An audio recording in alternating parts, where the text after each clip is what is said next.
ain't late, DM. What's poppin'?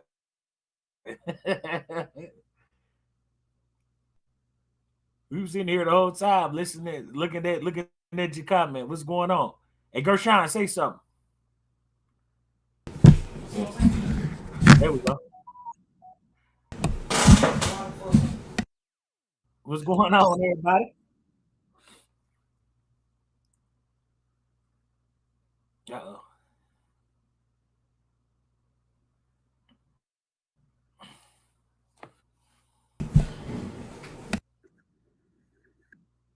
Oh shit, you had it.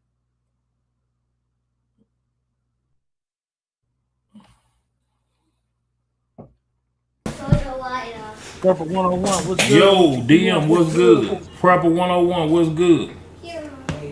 Guns and barbecue, what up, man? Guns and AK barbecue, AK Lover, Lover, what's what's up, good? man? Armel, what's up, Hey, man? Armel, what's up, Armel? What's up with it, everybody, man? Welcome to Wild Wild Wednesday, man. She said, what's going on? Hey, everybody that's All coming to right, the coming chat, in. what's good with y'all? Yeah. We'll give it a couple of minutes and we gonna get this show on the road, man. How everybody do? How was your holiday? How was everybody holiday, man? I hope y'all got everything y'all wanted. Hey, yeah. Mill Spec, what up, man? Bill Spec, what's good?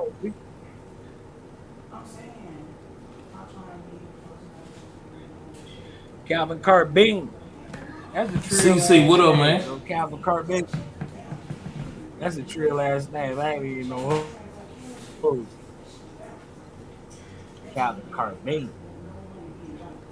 Oh yeah, you already know Mill Spec. You already know, big dog. What's going on, everybody, man? I'm trying to get this out, man. Look, man, if y'all ain't hit that like button already, man, hit that button for us. And man, share it, man, if y'all don't mind, man. We surely appreciate it. Tech Money, what's up, bro? Motherfucker. What's Man, up, how Tech? y'all doing tonight, man? Y'all got y'all libations? Did I say that right? Libation? What you call what you call them libations? Libations. Libations make you feel liberated. Man, what's good with Hey, y'all? Hey, welcome to the show, everybody that's coming into the chat, man. We're gonna get started in just a minute, man. so trying to see how everybody was doing, man. How y'all last week was, man, spending all y'all goddamn money.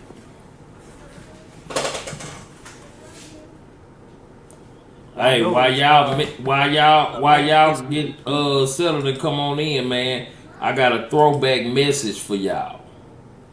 You know how the hey, fuck I'm Gershon. rocking, nigga. When you got your chain snatched in DC, who the fuck's one you call, nigga? You call Big Soldier, nigga. I got my chain snatched, bro. Don't be mad at me, bro. I ain't mad at you. I'm just gonna help you get your shit back. You got my address, nigga. Pull up, fuck, nigga. Yeah, and those are words from Yeah, Soldier Boy. Yes, sir. big soldier. I ain't mad at you. I'm So just trying to help you get your stuff back. hey, Vince, man, he said he trying to get his paper back, man. All that money they spent on light skinned Jesus' birthday. I don't know who I'm just trying to help y'all get all y'all Christmas money back y'all spent. Kingdom Defense, what's good? Kingdom. What's good with Said she drinking that water today. You know what? I need to drink more water. Maybe I can get my man? I've been damn drinking stomach coffee. down. Yeah. Nah, I Bro, I've been mean, drinking coffee all day, man. I don't even think I man, I drunk be a up on cup that of water. coffee too. I can't decide do I want coffee or energy drinks. I be so damn flip flop. Man, One day I'm drinking coffee, one day I'm on energy drinks. man, I don't even mess Trick. with them energy drinks, bro. Ah, Ward Atkins, what's up? He What said, that? man, I ain't seen you in a month or something. Shit, me Man. neither. I ain't seen myself, man. What's good?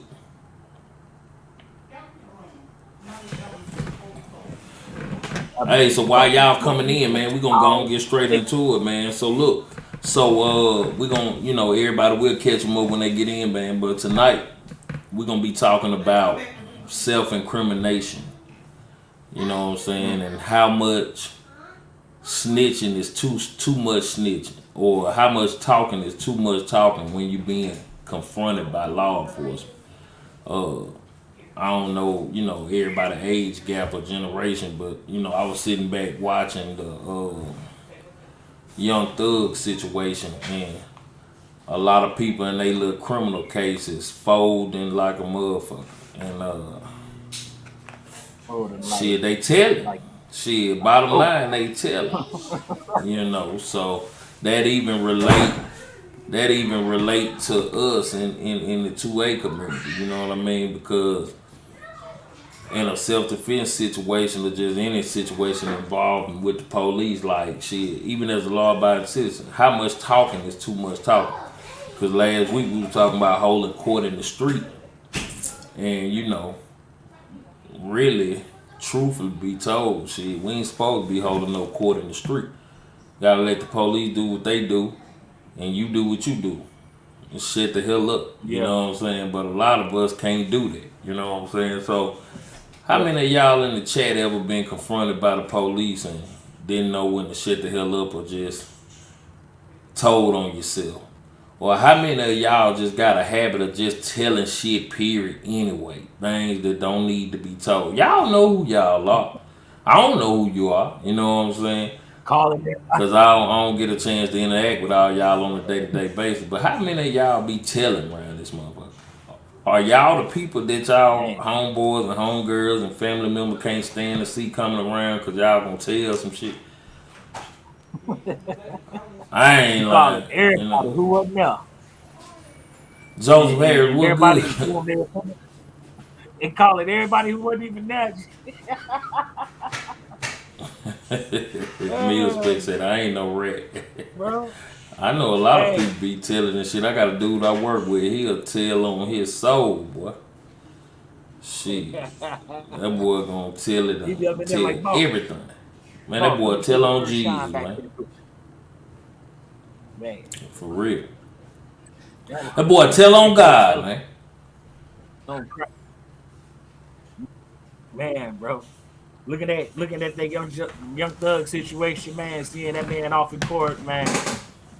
He looking like, I can't believe it, bro. But it should be part of the game. You should believe it. You should believe it. Man, anybody more than 5 people on that indictment, man. Hey, and you know what's crazy about that though, folks? Like, all these rappers and shit, they be talking about they ain't gonna tell. They got the solidest crew, and then as soon as they get flipped, everybody telling, everybody talking. You know what I'm saying? Ain't no such thing. We go in together, we come out together. Your boy Young Thug, he was up in court. I knew it was over as soon as I seen the glasses on his face. I'm like, what he got on them glasses for? How come, man, when y'all go to court, man, y'all be putting on them goddamn glasses, man, the ones with the glass. They ain't even prescriptions. As soon as I see the glasses, I knew it was over with, man. Because the eyes is the window to the soul, goddamn it. Everybody don't want you to look into their eyes. You know what I'm saying? Let me take my shades off, because that was going to be an oxymoron. I'm sitting up here talking about a motherfucker don't want you to look into their eyes, and I'm sitting up here with shades on in the dark. Let me let y'all look into my eyes a little bit and see what y'all see. Let me keep them off. I know they red as a motherfucker. I know y'all see I'm tired, but I do this for y'all. You know what I'm saying? Yeah, as soon as I seen, man, that boy sitting up there with them glasses on, I'm like, so I got a quick question, man.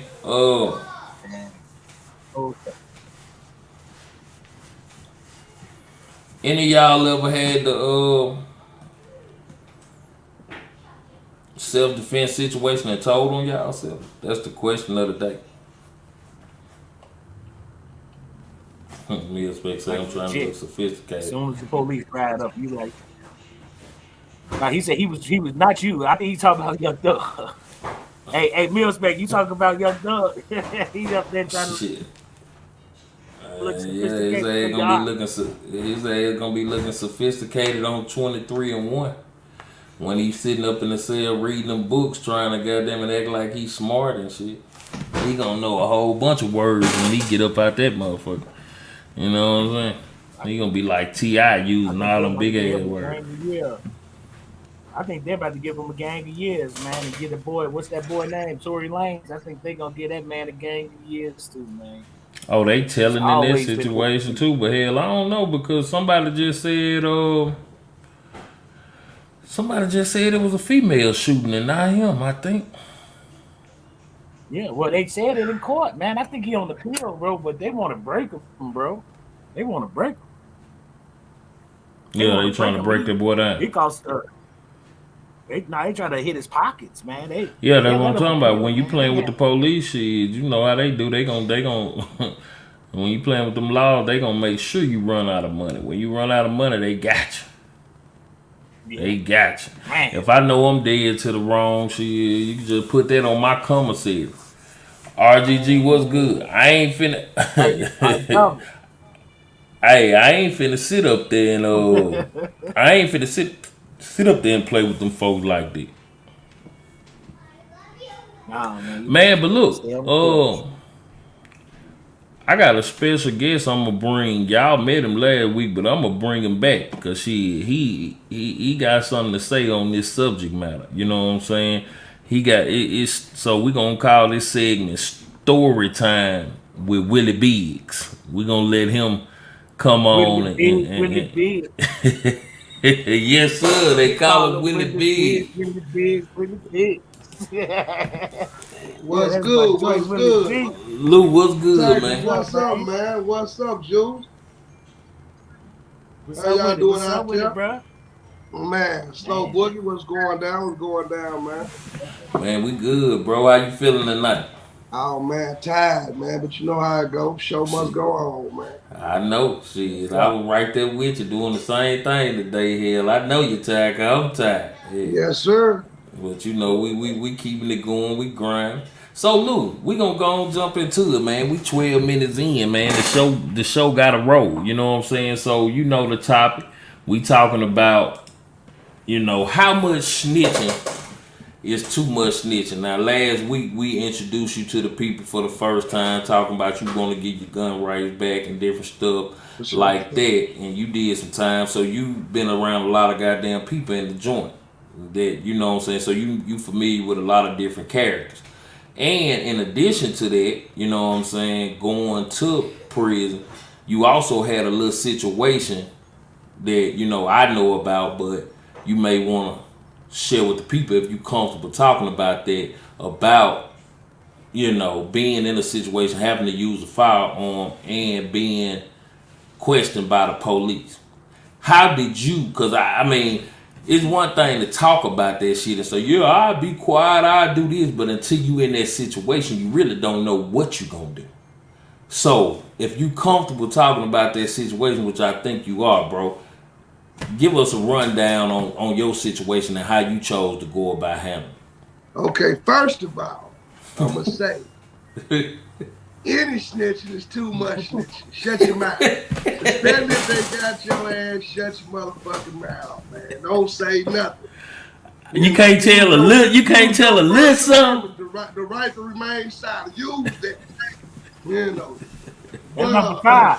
That's number five. Getting into the situation, man. I tell you like this. And my situation was kind of a forced hand situation. Back in '05, I had a little situation where I was just getting out of prison for the first time, had been home a couple of years. And me and the guy kind of had ties together because we kind of had a history from a past situation, and during my time, I met him. I met of him while I was in prison, and the way they had my name ringing in the streets, in his mind, I guess I appeared to be a bigger figure. And up on my release. Now, when you say bigger figure, you mean in stature, money wise, or street name, or credibility, or how so? A little bit of all of the above. Okay. But I guess they had me looking like I was 10 feet two, you know what I mean, or whatever. and so when we talked over the phone, he was sure me, hey man, everything is this and that or whatever. And he was very humble. So do you mind going into, if you don't want to, that's cool, I understand, but do you mind elaborating on how you met this character that you end up having to do something to? I'm gonna say this, and we both have. I have a daughter. He was married to my daughter's mother. Okay. And as far as I'm gonna put it right there. Gotcha. And like I said, when I was in prison, you know, I called, check on my daughter, whatever. He assured me all this. He was a very humble guy, very meek. But when I got out, I met him. And the day that I met him, it's just, you know, you get that vibe. The day I met him, he really actually got to physically see me. His persona changed instantly. You know. So the day you met him, like soon as y'all laid eyes on each other, everything he was saying when you were calling home, that went out the window. Yeah, pretty much, because he was in size, he was bigger than I was. Okay. You know, and so that look was, oh, this who, you know, and so on or whatever. My daughter come to the door, we chop it up or whatever. And hey, hold on one second, Will. Hey, I want to take a time out to shout out to everybody who coming into the room. You know, I don't want y'all to think we overlooking y'all. I see the numbers steady going up, so we appreciate y'all checking in. For y'all who ain't caught up to speed yet, we talking about self-incrimination. How much snitching is too much goddamn snitching? And have you ever been in a situation with law enforcement, self-defense wise or anything, where you talk too much and ended up putting more pressure on yourself than what was necessary? But okay, Will, my bad. Well, no problem. Anyway, that day I knew then that it was gonna be some kind of issue, which I had no idea what it would be. You know, with me, I was the same from the time he met me, and therefore. So fast forward the situation, I got out 02. 05, we was going to child support court or whatever. And my daughter's mother called him to vent, you know, just let him know what's going on, giving him a rundown. And from my understanding, she was just venting to him, but he took it upon himself to come to the courthouse.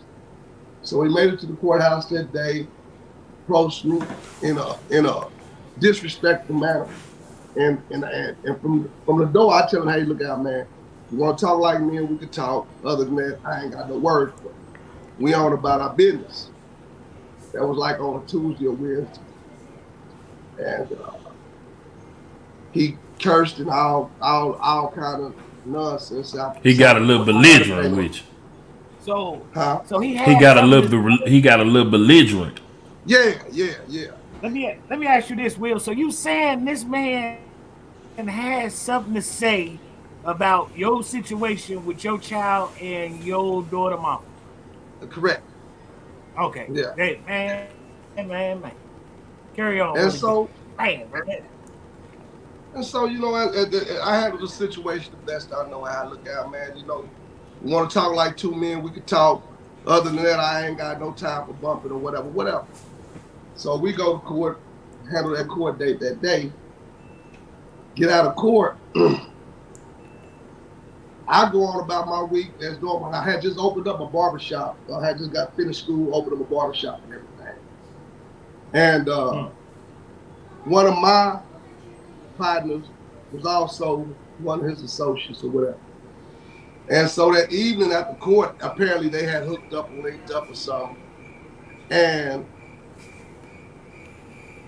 I didn't find a lot of this out till later later on after the situation, but he told him what he apparently wanted to do and all that. So my partner told him, hey, man, leave that dude alone. You don't know him, you know, whatever. But he's still macho and want to show that he who he is, I guess. So that Saturday, we was at the shop. And he come down. Like I say, we had mutual friends in certain areas. And one of my barbers cut his hair. And he come to the shop, come in. When he walked through the door, he was like, what's up, bitch? You know, hold on, man. You know, you can leave with all that nonsense. So I see Juice shaking his by head. this time, I black out because I really don't want to, because I know my situation. I'm still on parole at the time. Right, okay. You know what I'm saying? So I'm knowing what I'm up against. So I'm trying to diffuse the situation before it get out of hand. But he sit there and he steady running his mouth. I black out. I go to the back, get a pipe or something. I come back, not really want to hurt the man, but let the man know I'm not going to play with you. You know, I hit him a couple of times or whatever. And he get up out the shop, but he threatened, I'll be back.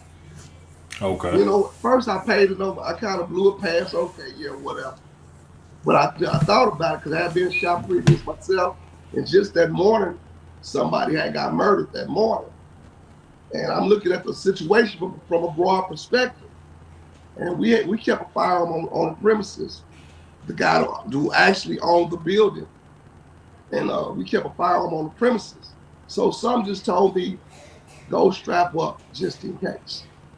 So anyway, I go strap up. And he leave. About 30 minutes later, he pulled back up. And when he pulled back up, he had a knife. He come in with a knife, charging, real aggressive, whatever. I had a client at the time. And the client was a young child, so I turned the chair around and deflect him so he won't get home or whatever. And he come in, storm, and still ran. Me still knowing my situation, trying to handle the situation to where it don't get out of control. Right. But he was insisting on whatever his business was going to be. So I seen that his aggression was getting built up, so I leave him inside of the shop. And he followed me out, and he studied charging with the knife. So I finally pulled out the firearm. I said, I'm going to ask you one more time to leave. And what you going to do? You going to shoot me? And he made a charge to her. And I didn't have no choice but to defend myself in that situation. Right. So I fired the firearm. He got shot or whatever. I had to go home because I was fresh married and everything. I had to go home, tell my wife or whatever, because I knew just at that moment, just knowing about the laws, like we spoke last week, a fella with a firearm and all that. So I'm knowing that I'm finna be out of here. Right. You know what I mean? So, long story short, man. So let me ask you this: felon with a firearm in the state of Texas. This happened in Texas, right? That's right. To your knowledge, felon with a firearm in Texas, how much time you looking at minimum? Well, they go off the point system, man. Feds go off the point system, but they start at 5, and then how many other points is on your record, they add on as to that. You know what I mean? Okay. So just say a person in my position, I was easily looking at 15 or more, easily just for the firearm. You know? Damn, 15 off the muscle for protecting yourself. My point system, you know, because I got priors. You know what I mean? And my rap sheet long as the city bus. Damn. So I was looking at least 15 off the muscle. That's just for the firearm. That's not even including the incident. But when I got my wife, because I didn't know what I was up against. Me being honest, my mind was jet. You know, go. And I have a lawyer friend up in Missouri, and I called him and I explained to him the situation that night. And he listened to the whole story. And he said, if everything went on the way you telling me, bro, he said, you didn't do nothing wrong. You defended. You got the right to defend yourself. So now hold on right there. Now hold on right there, because last week Billy had asked the question, You know, how would you feel if a convicted felon or something like that hurt somebody that you love with a pistol or whatever? And my question to the people who are, you know, active in the chat and listening and watching and engaged, man, what y'all think, man? So if y'all had a relative of y'all or friend that confronted somebody about something that really didn't have nothing to do with them, but at the same time they was kind of inserting themselves in the situation based on the relationship that they was in with the lady, or vice versa, whatever.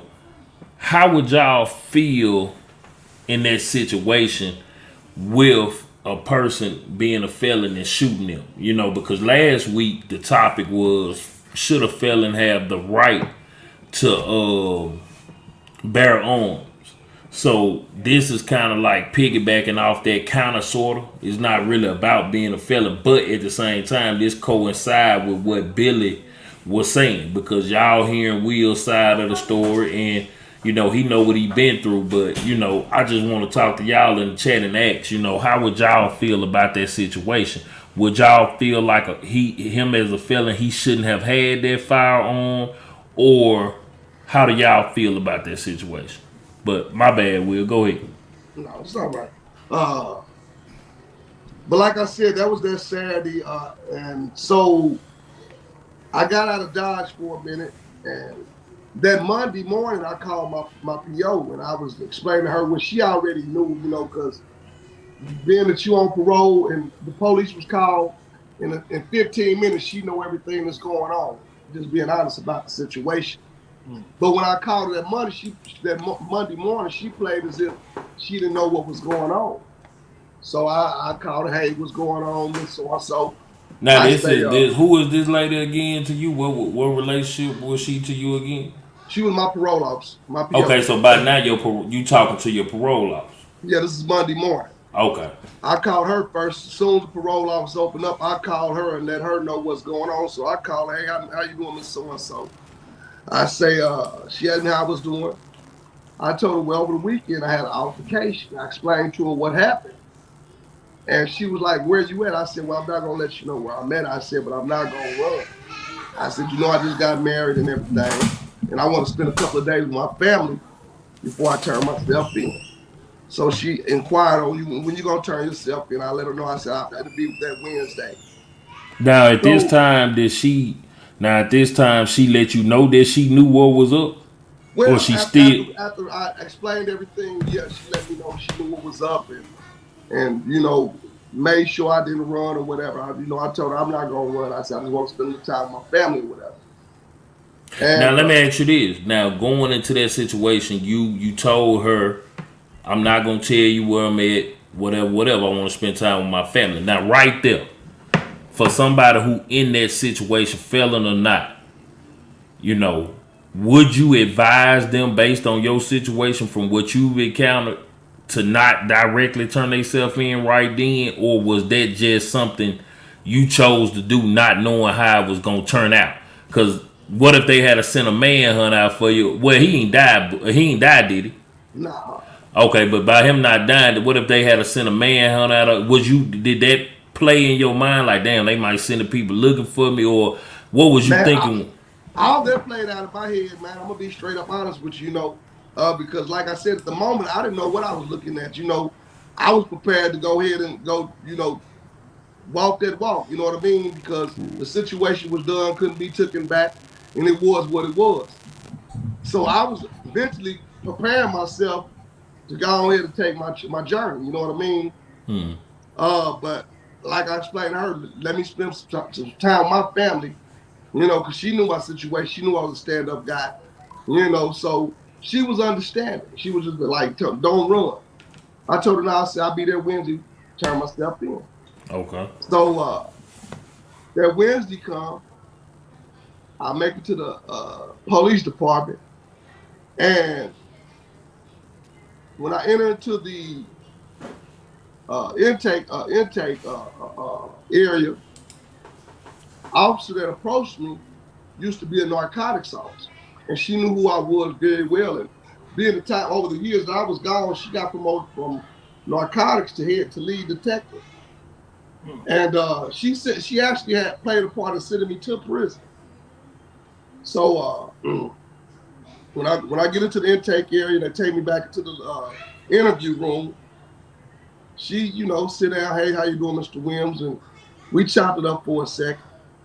And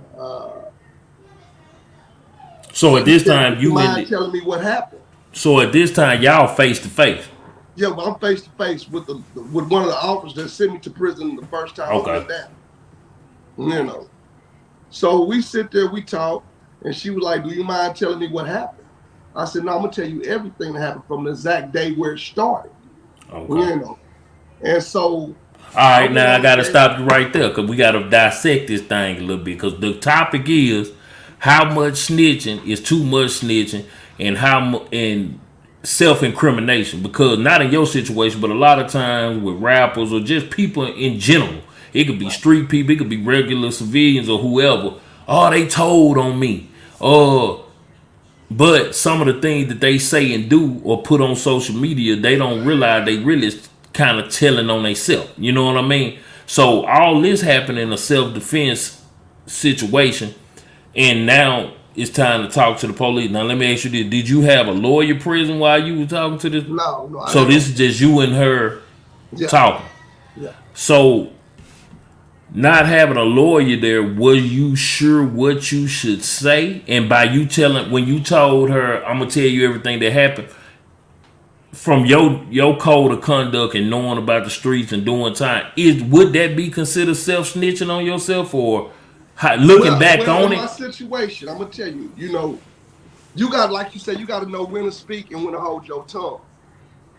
Sometimes 99% of the time, it's best you hold your tongue. But being that my situation, I'm on parole, I'm gone no matter how you look at it from my standpoint. So I wasn't worried about a lawyer at that present moment because a lawyer couldn't have saved me no matter. Only thing I would have been doing is forking out money. You know what I'm saying? Because the system gonna do whatever the system gonna do to because you still ain't property.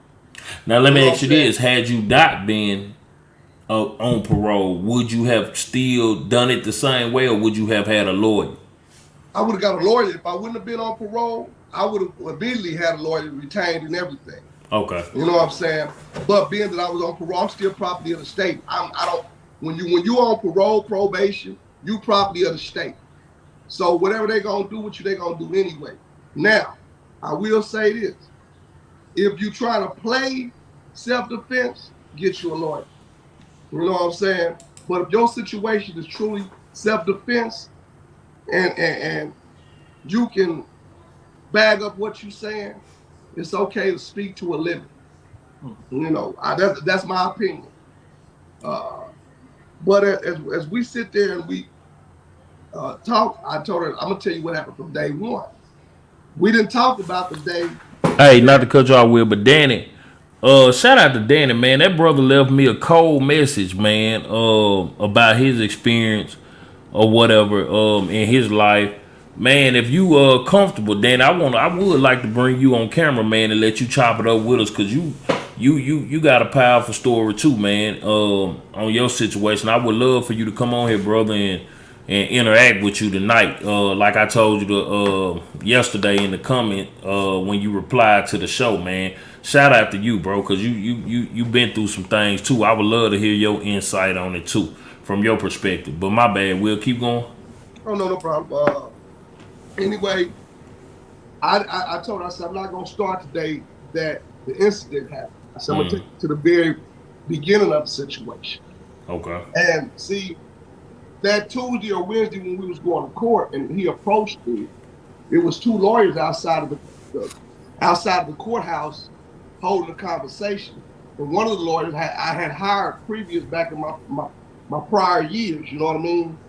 And so he halfway remembered who I was. But the guy made threats like, no, this and that, and all kind of sort of stuff that day. And, cursed me out. And I like I said, I walked away from the situation that day. But he already had attention to what he wanted to do, I guess. So I explained to the detective the entire, from how it started into how it ended up. And after I gave my statement, she said, well, he gave a complete different statement, which, of course, I guess, and plus he was going through surgeries or whatever. So they had to go back and get his statement and retake his statement. And he, from my understanding, he kept giving out the same statement. So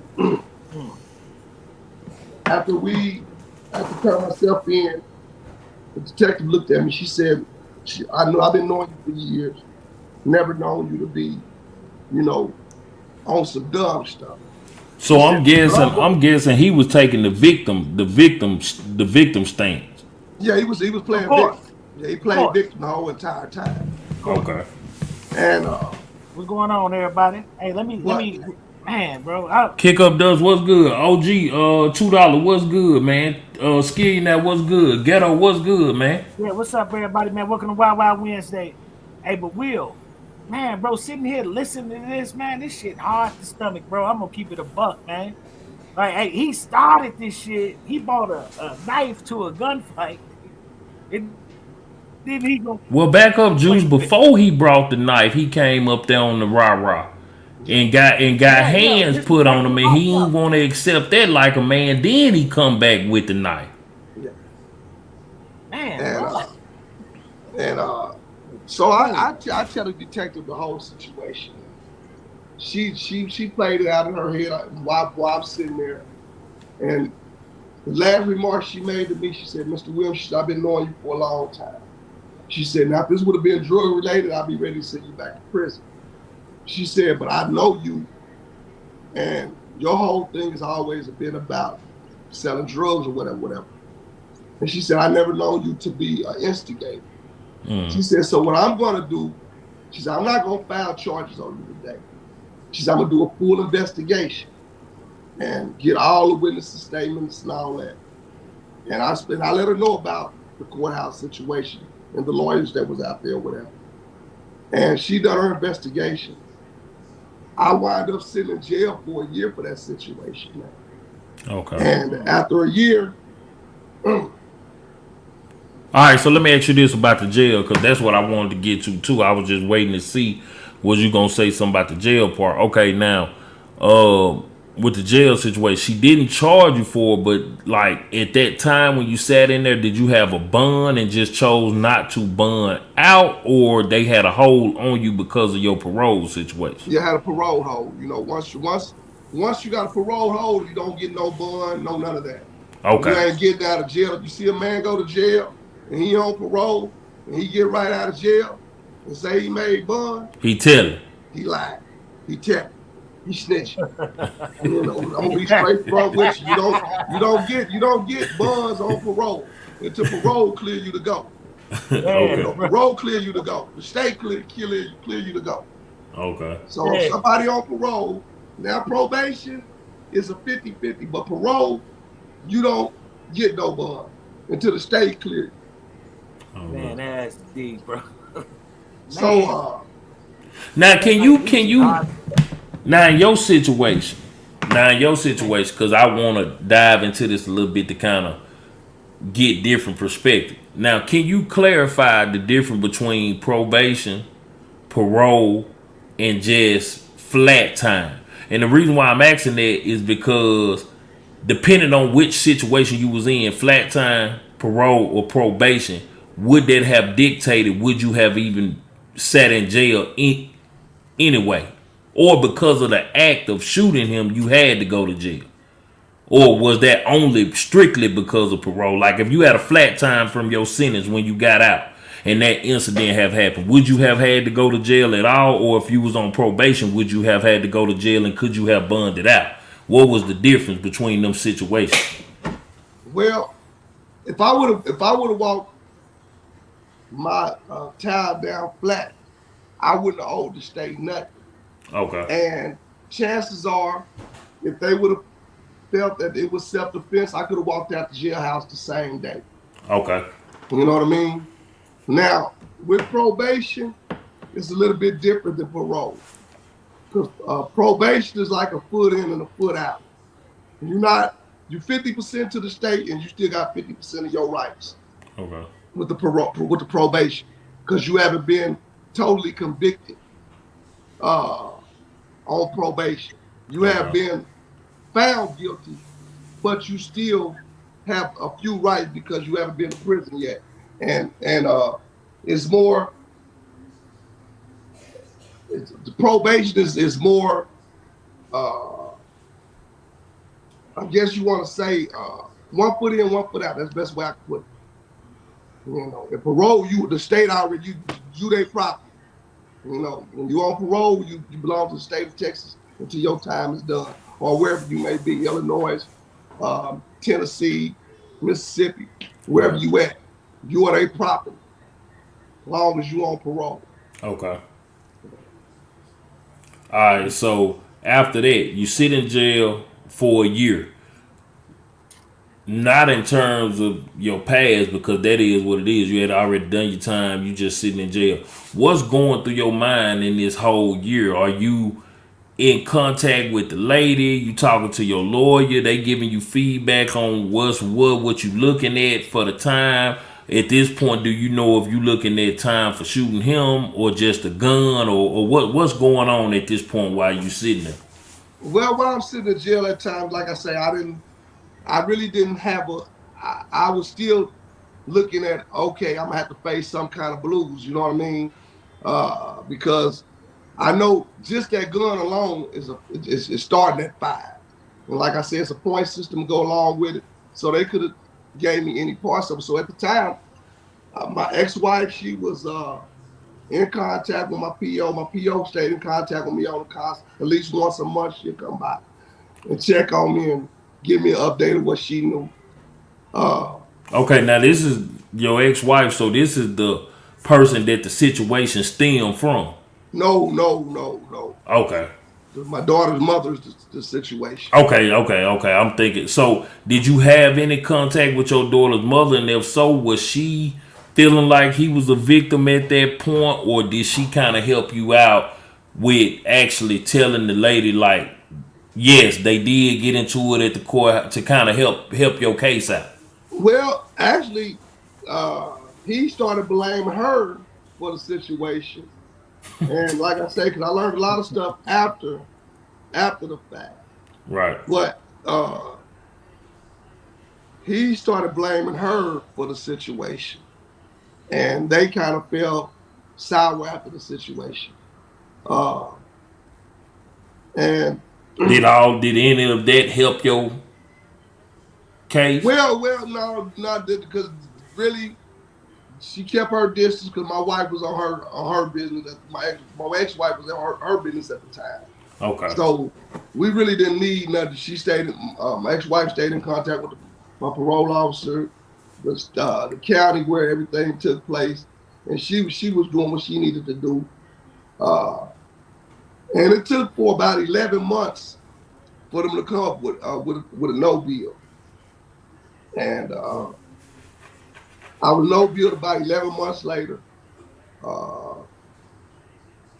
because in the investigation, everything that I told her turned out to be exactly what it was. Right. So the state understood they didn't have a case, and from my understanding, the feds didn't want to even tie themselves up in it because it was a self-defense case. Now let me ask you this: so the no bill, with the year in jail, how much of that time do you think spent on some bullshit versus some bullshit like they could have been did all that, they was just trying to see was you gonna break and confess to something else, versus that's just the process of sitting it, till it was done? Do you think it could have been sped up faster, or that's typical? Well, I'll be honest with you. From my past had a lot to play with it. You know what I mean? I believe that to this day. And man, I appreciate you, Danny, for that $10, man. We appreciate you supporting the channel, man. Thank you so much, bro. Well, we appreciate it, Dan. Hey, he said send that link too when you get a chance. I don't know if you seen it, Gershon. Okay. I'm sending it out now. Go ahead, Will. I'm sorry about that. And Sorry about that, Will. no problem. I think my past played a lot in it. I think they wanted to be thorough in a decision that they made. You know what I'm saying? So I'm not going to say nothing bad about the Right. system on that. Right. You know what I mean? Because I believe they done what they needed to do to make sure they were making the right decision. Gotcha. You know, and so after I was no bill, you know, the state of Texas still got to get theirs. So they recommended I take what they call a technical violation, and you go to an ISF inmate sanction facility for that, and you go anywhere from 30 days to 120 days. Man, tap in. We appreciate that, brother, man. Thank you so much, man. We appreciate all y'all donations to the channel, man. Much love to y'all. We appreciate that. We appreciate Okay, that for real. So you get sent to this inmate sanction facility. Is that, I'm trying to see how I want to work. Was that kind of like a tap on the wrist compared to what they was trying to, or what they was gonna do to you, or trying to do to you, or like was that centered around the actual shooting at this point? Was that just for the gun and you being a felon? Like what was the reason for sending you to that? Because of the firearm. I believe it was for the firearm. You know what I'm saying? They just didn't want to let me walk scot free, because technically I did violate my parole, and they gave me 120 days. They maxed me out on that. Okay. You know, and I take the punishment gratefully. Hey, so Will, I understand the situation. Like I said, I'm not one, now that I done grew up and matured and I can look at the situation from a broad perspective. I don't blame them for what they did. You know what I'm saying? Because you got loose cannons, then you got people that's just trying to survive. And so with that being said, I think they made the right decision. And I don't hold no bitterness behind it. Now let me ask you this: at any point did you ever feel like, after the situation and everything you did, you know, whatever, went to the inmate sanction facility and all that was done, as a free man again, did you at any point feel like, damn, I could have did a different way, or do you feel like it was worth it, and that if you had to, you'd rather do it again? Not with him, but I'm saying in that you'd rather take that risk again, knowing that in that situation you could be looking at least 5 to 15 or whatever.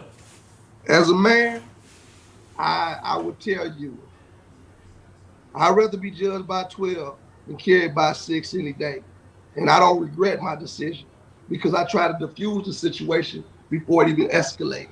Right. You know what I'm saying? So I don't have no guilt behind the situation. Now, do I hate the situation happened? Because I got to look at his children. I mean, I love his kids as my own to this day.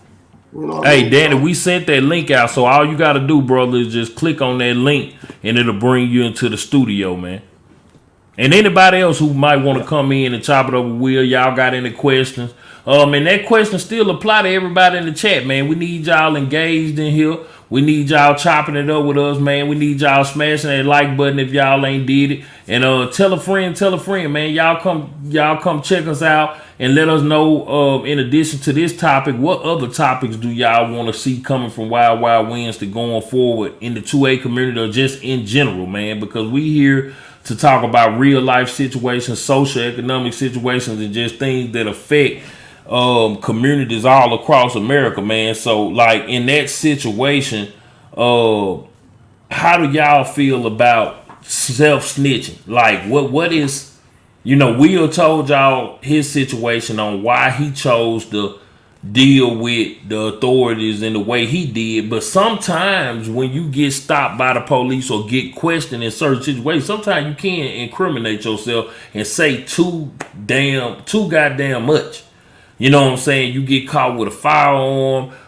If you get stopped by the police and you got a weapon in the car and they ask you, is anything in the car? Do y'all feel like y'all have to tell that? Like, what's too much snitching when you dealing with the authorities. And this is not a question that we trying to evade the law necessarily, or trying to be career criminals or nothing. It's just protecting yourself. You know what I'm saying? Because I was looking at Travis Evans. What's good, man? Okay, gun etiquette. We're gonna talk about that for sure, man. We'll do that on the next episode, bro. We'll talk about gun etiquette next week. But I was looking at this show with this dude called Sean Ryan. And some of y'all might know Sean Ryan, but I don't know if he was prior military. I'm guessing he is. But he bring a lot of veterans on his show, and they talk about different shit that happened to them in the military with their deployments. And they be telling like some fucked up shit. You know what I'm saying? And it's a good show. I like watching it. They tell some fucked up shit because these dudes talk about kills they done got, times they done been shot, this, that, and the third. When we talking about the government, you know what I'm saying, and law enforcement, and all these are different entities. But at the same time, in our personal, these are different entities. In the government, we have to abide by the laws of the land as citizens of the United States. And owning a gun, it's a lot of responsibility that come with it. Touching a gun, it's a lot of responsibility that come with it. And what I'm trying to say is like, but it's still shit that go on with us in our personal lives. And when you're dealing with law enforcement, even in the military, it's just shit that they don't talk about. It's on a need to know basis. But it seemed like when it comes to us as civilians, they want you to, a lot of times, and this is not knocking nobody who served in the military. This is not what that is. So anybody who listening, don't take this the wrong way. But it's damn near like they want you to confess or tell. And I guess what I'm saying is what makes our everyday life any different than a motherfucker in the military or law enforcement. Because, okay, let's say you're a police officer. You go into a situation, it's a hostile situation, and you have to present your firearm and you shoot somebody, kill them. I don't give a fuck what nobody say, bro. As a law enforcement officer, you're going to write that paperwork in a way that's going to protect you. You're not going to write it in an ignorant way. You're not going to write it in a way that's going to get you, even if you're in the wrong. It's very few officers that going to come out and say, I fucked up. If they do, it's going to be behind closed doors or what, because you see a lot of officers that go to trial, and this ain't a color thing. This just, you see a lot of officers that go to trial for shooting people, and they just going to shut the fuck up. Bottom line, you know what I'm saying? In the military, when shit happen in war, we don't know.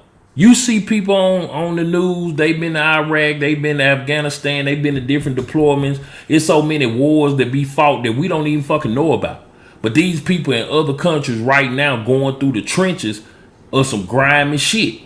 And they talk and only they know about it. You know what I'm saying? You see somebody come home from Iraq with their face blew off, and they been in the trenches doing some gangster shit. Now, when it comes to us as citizens, it's stuff going on in America where in these different neighborhoods, urban communities for damn show, to where you gotta protect yourself. Would it be wise for us to move more militant? How do you protect yourself? Because, okay, and now I told you from the perspective of a police officer shooting somebody, how they gonna write it up. You take just the average person, they present their firearm, they shoot somebody. They're not, the average goddamn person ain't gonna say, I was coming to the northeast part of the parking lot. I seen the suspect or the guy standing about 30 meters out or about 6 yards out. Yeah. He posed as a threat. I seen him reach for his firearm, and then I presented mine. I duck for cover. They're not, the average person ain't gonna articulate themselves like that. That's why you need a lawyer. You know what I'm saying? So this is real life shit, people. What we talking about? Like, how much snitching is too much snitching? And if you was in that situation, how would y'all handle it? Hey, but bro, a lot of times when I this the way I feel about it. When people in that situation, man, they always trying to talk their way out of trouble. You know what I'm saying? And a lot of times, all you be doing is digging your own goddamn grave, man. Trying to talk yourself out of trouble with the police. First of all, they ain't your buddy. They there to do a job. This like you go clock in. They there to do their job. They trying to get it done as fast as possible.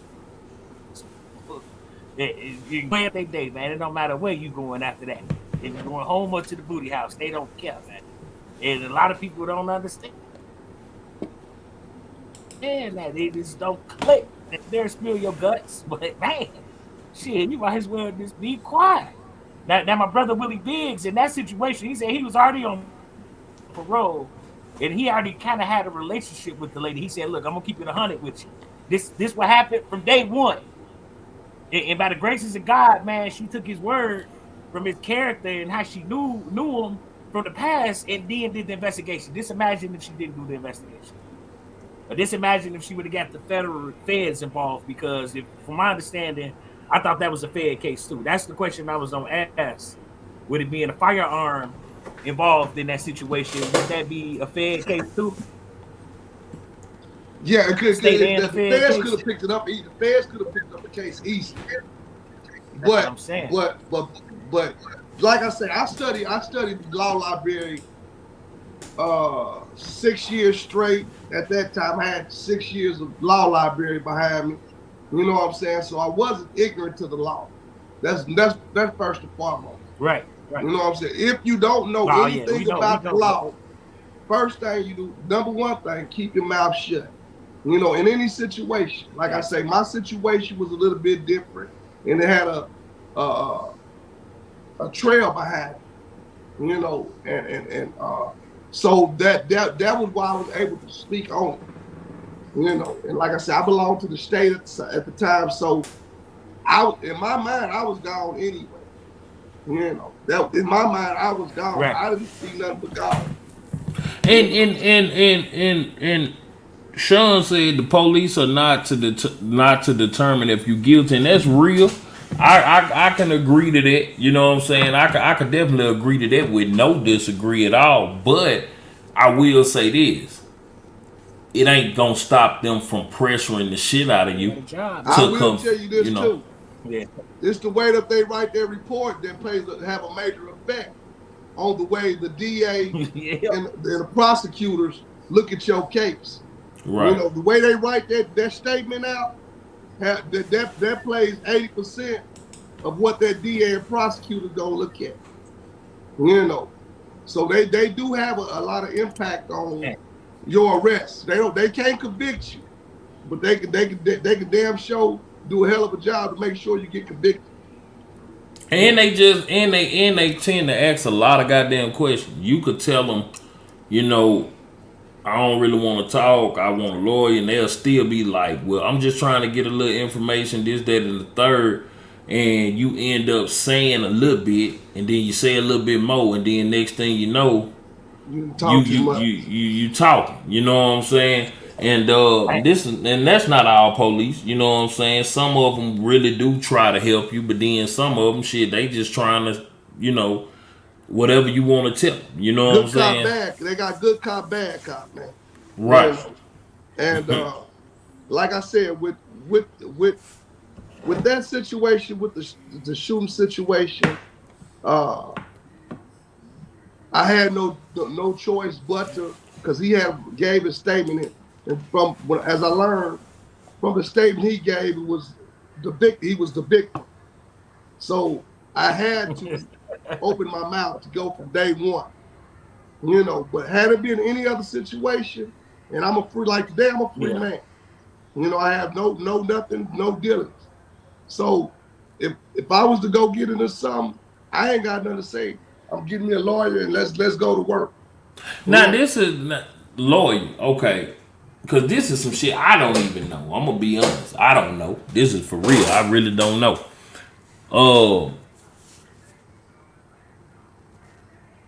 Because I ain't never been in a self-defense situation where I had to talk to the police.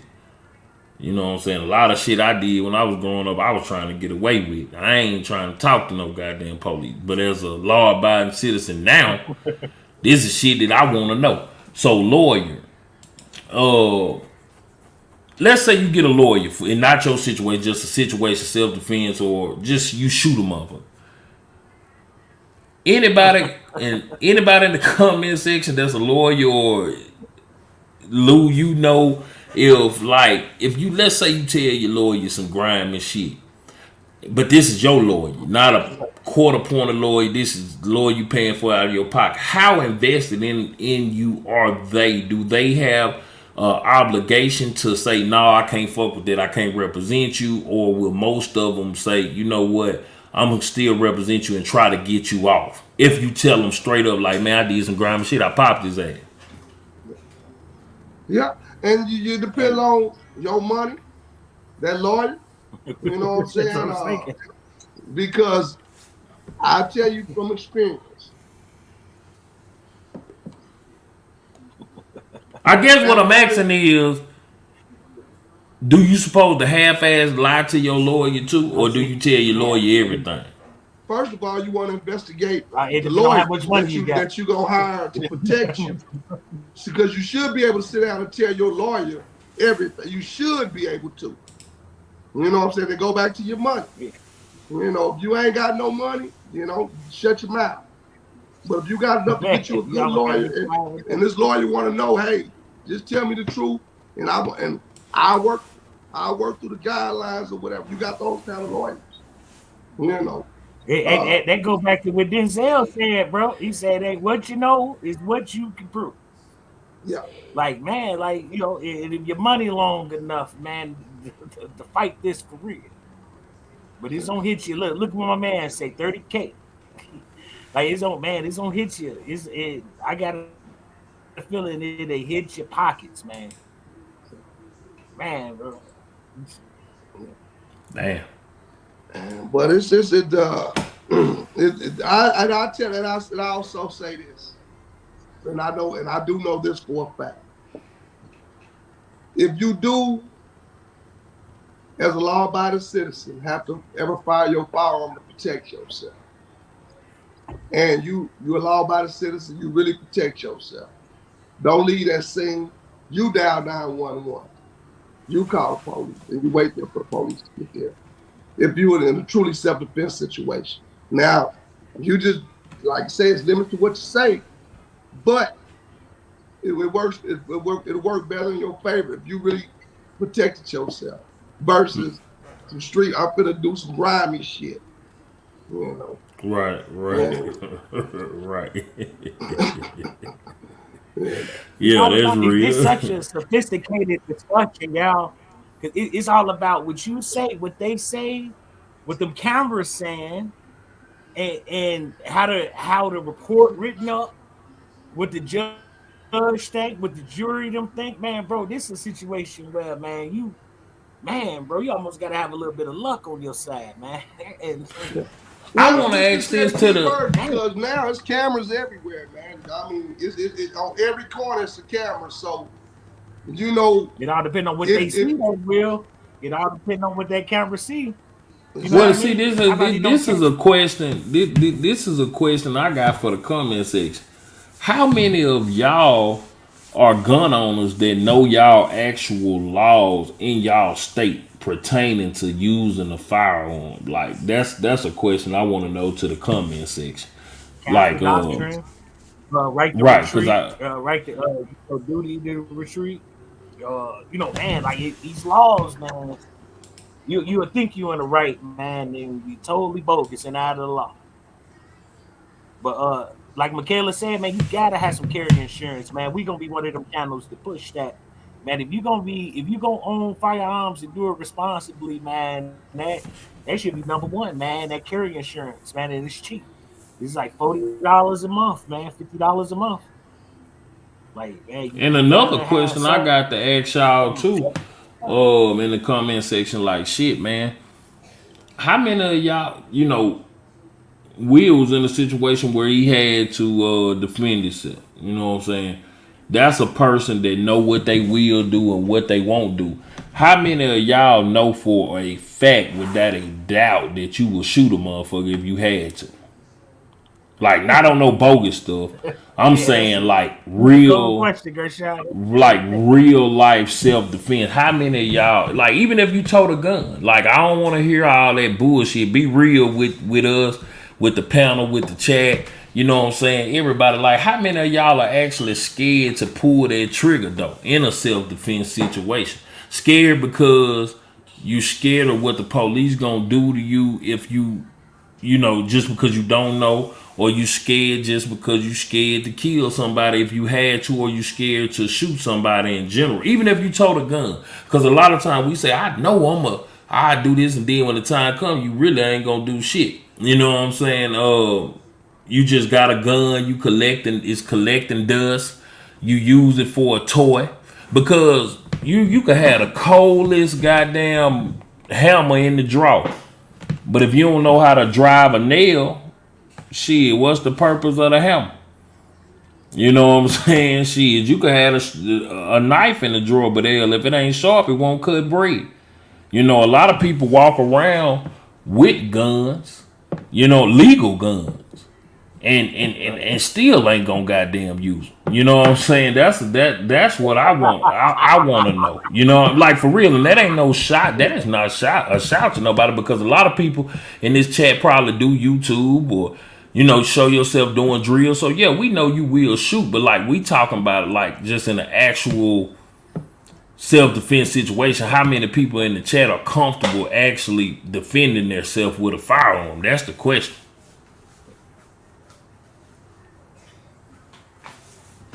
Man, bro, that's a Gershon, that's a hell of a question, bro. It's hard to ask folks that, man. Because to be honest, man, I don't want no smoke. Leave juice alone. I ain't trying to do nothing to nobody, man. And man, like, shit, I ain't trying to go to jail. Shit, I think everybody, man, it's just that fear of the unknown. Like, because like you said, a lot of people ain't been through it, bro. Ain't nobody ever been through no 72-hour investigations. A lot of folks, man, man. But USC. So let me ask you this, Lou, did you have any reservations about defending yourself at that time? Like, did you have any adrenaline rush? Was you nervous? And if so, was it strictly because of the fact of your situation, of you being on parole, or just in general of actually having to use the firearm? What was going through your head at that point? Me being, like I said, I try to be out of it because I don't want to sound all flamboyant. I'm not gonna feed nobody no bullshit. Really, when it come to defend, I'm never scared to defend myself. Point blank period. But as you grow older and you look at it, I don't want to harm anybody. I'd rather for us to go home, you know, live to see another day or whatsoever. You know, I'm not into that, you know, because I'd rather box it out, to tell you the truth. Before I shoot you, I'd rather get out there and let's dance with it. You know what I mean? Right. But in these days, it's time, it's hard, you know, motherfucker rather go gangster than take a black eye. You know what I mean? But no, I don't have no regrets. Shorties, man. Shorties. We'll come back, Juice. I said, this is sure who changed the game, bro. Like, you know, yeah, back in the 90s, here we fought, man. At least we'd throw a couple of punches before everybody started shooting, man. These dudes, 5'2", 120 pounds, soaking wet, with the biggest guns on them. They be pulling them out of everywhere in the blasted, bro. They shooting. Like, so do y'all feel like, I know this might be a little off topic, but so as grown adults, y'all still would rather have a good old fashioned fist fight versus pulling a pistol? Any day. Any day. I'm not gonna lie to you. Any day. I rather get out there, let's go get busy. You know what I mean? You know, may the best man win. What about y'all in the comment section? What age do y'all feel like is too old to be tussling with somebody? Hey, Will, I'm Because shooting there's you some other slack, shit to man. worry about than just a gun. You got Hey, people bro, who carry sharp knives on them that's gonna cut you to pieces. You know what I'm saying? I was talking to my uncle over the weekend, and we was just sitting down because I went on a hunting trip with my uncle, man, and we was just talking about who were we talking about? We were talking about, I want to say, my great grandfather. We was talking about my no, okay, yeah. I was talking to my uncle, but it wasn't him. I left him, and I was talking to my father, and we were talking about my great grandfather, which is his grandfather, and he was saying back in his day, a lot of those men carried blades on them, and they would cut your ass to pieces. You know what I mean? You'll be sitting up there arguing, and your damn stomach will be hanging open. So back then it was just a different. Uh, Generation of people. You know what I mean? that was their guns, People though. that play Bro, certain that shit was their and guns. they would hurt you. You know what I mean? And I feel like now it's still like that to a certain extent. People will hurt you because it's crime and it's violence going on. America's bred off violence. But at the same time, you have those group of people who feel like what you need a gun for, or you got some people who feel like the police is the answer to every damn thing, which I'm not opposed to the police at all, because if my life is in danger or my family is in danger, yeah, I want the police to come save me. But in the meantime, in between time, until the police get there, from the time of the response, shit, what would you do when your life on the line? Because let's say you say, I don't believe in guns, because I know some people that say, I don't tote guns, I don't touch them, or whatever. But what do you do in that situation? Because the response, like, do you even know the response time? Depending on where you stay at, how long would it take a police to get there to save your life if something happened? Like, would you rather like wait on the police to come then shoot somebody, or how do y'all feel about that? You know what I mean? Man, bro. What I will This is say on man, this, Kershaw. Gershon, man, is Hey, drop the link, Kershaw. in Now, in go ahead, today's Will. in today's society, everybody got guns, so it really ain't nobody really gonna get out there and box it out. But I will tell you this: if you got the heart to pull that trigger, and you do got to go down there and sit down, whatever state you in, yeah, well, ain't no gun in that party. You got them brother with the long wind, and you gonna box it out. You gonna box it out, or you gonna be a bitch. Just gonna be straight up honest with you. The gun's gone. You gonna fight it out. So I live out that quote today: is You got to rock. if I had a preference, I'd rather fight it out. You know what I mean? If I had to get out there,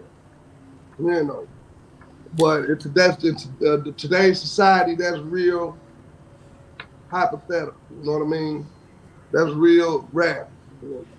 Man, you gonna be on video, ghetto. I ain't gonna have, unless you turn your unless you turn your screen off. Shit, you gonna be on video. Come on up, bro. You more than welcome. Now, you ain't Shit. got to be on video. This guy, you don't come Hey, out that's real. That's anonymous real ass though, song. villain, man. Shit, I know some people who personally, I know some people who killed people with their bare hands. I know like two guys. I ain't gonna say it's a whole plethora of people that I know that done, beat. But I do know two people who done beat somebody to death with their hands or whatever. Man, that shit serious. It ain't Actually, to say. more people die. I'm just gonna say this: more people die from trips and falls than gunshots. Hell yeah. So, dude, it's your time to go. It's time to go, man. Yeah, man, What's y'all up? hear What's up, Ward, Sean? man. Y'all hit that goddamn What's going like on, button. kid? I see these people in here. What's up, Bob? I need them What's going on, Will? likes to match. I Okay, need the Carl. likes to match the views, man. And not because we just here for likes, but that help push this video out. You know what I'm saying? It's the engagement, man. Y'all, a lot of people come in here, they just watch. They don't say nothing. Like, man, y'all engage with us. We ain't gonna say nothing crazy to y'all. We gonna let you make it. You know what I'm saying? Unless you with the shit and you want to come in here and have some fun, we'll jank around with you, man. But it's a safe environment, man. Y'all can come in because, you know, sometimes you go on different channels and talk about a bunch of bullshit. We talking about real life over here. Every day, all day. And twice on Wednesdays, goddamn it. That's all we talking about is real shit. That's all you gonna get in this chat is real shit. And I didn't say that to throw a shot at no channel. So don't even take that shit and run with it. I'm just saying we having real life conversations because this is a situation to where everybody and anybody can be faced with this situation. If you shoot somebody, you're going to have to deal with the police if you're a legal, responsible gun owner, and you need to know that it is possible to self-incriminate yourself. I hear a lot of people say all the time, I'm going to shut up. Well, why are so many goddamn people telling? If everybody was solid, why would First 48 be so goddamn popular? There's no way you going to tell me that every goddamn body is solid. That show is too infamous. They give out too many pieces. They give out too many pieces dinners out there. I pray you ain't got no cigarette habit. You got Marlboros and Newports, man. Let me get one of them. I'm gonna tell you everything that happened, man. Sean, what's up, man? What's up, brother? What's going on, fellas? What's up, big dog? Man, nothing much, bro. How you doing, bro?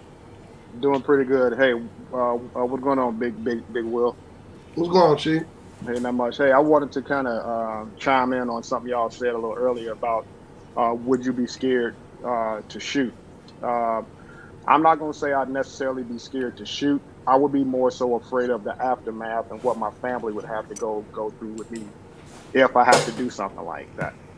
You know, we all carry guns or whatever weapon to protect ourselves. One of the biggest things that go behind that is getting training on the proper way to use those tools, whatever you choose to carry.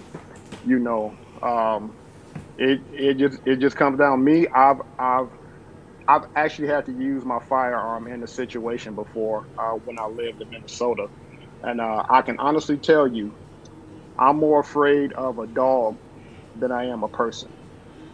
You know, and I actually had to kill a dog, a pit bull, up in Minnesota in 2005. And the reason why I say I'm more afraid of a dog than I am a person, a dog has 4 legs and those big ass teeth that won't let go.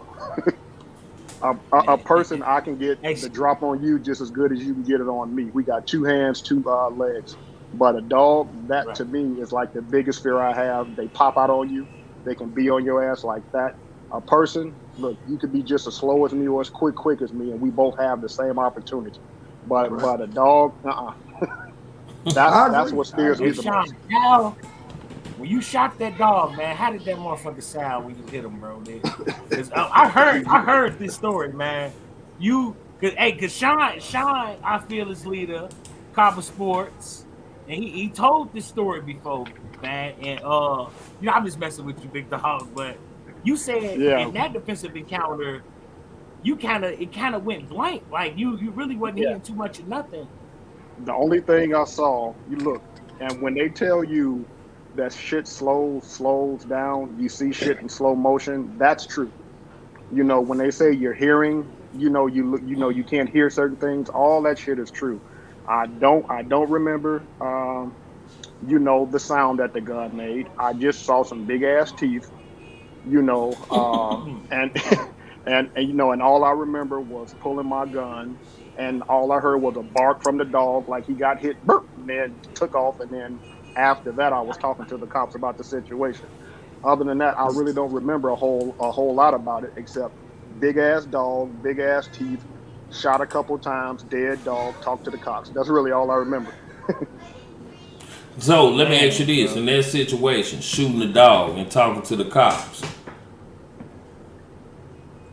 how far did that conversation go? How much in depth did that go? Because 223 just said some real stuff, about dogs in certain states having more rights than humans. So you know. Well, I'll put it to you like this. I know when I lived in Minnesota, and I think it's here the same way here in Illinois, a pet is considered property. So you won't get the same kind of, the same kind of the conversation you would if you shot a person. A dog in certain states are considered property.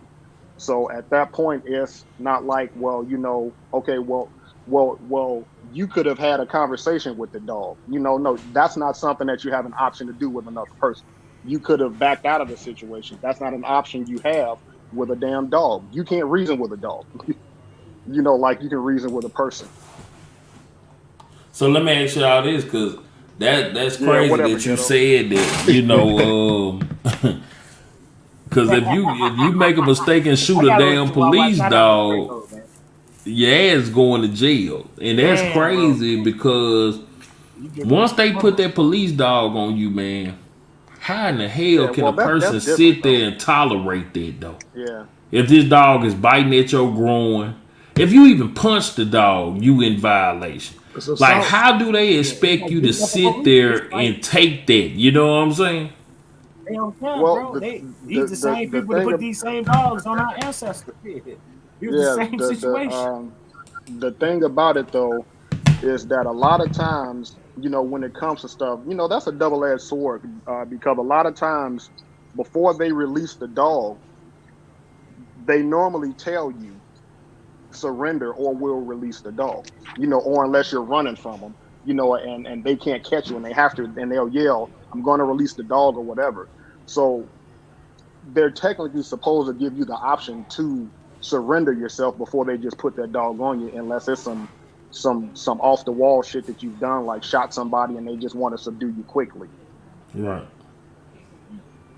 Man, I don't know if I could take them goddamn teeth gnashing and shit. No. Yeah. No, sir.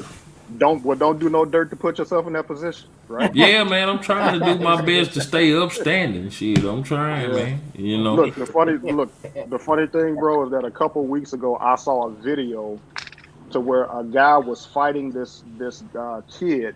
He slammed him to the ground, and he was trying to stick his dog on him, and the dog started to bite the police officer.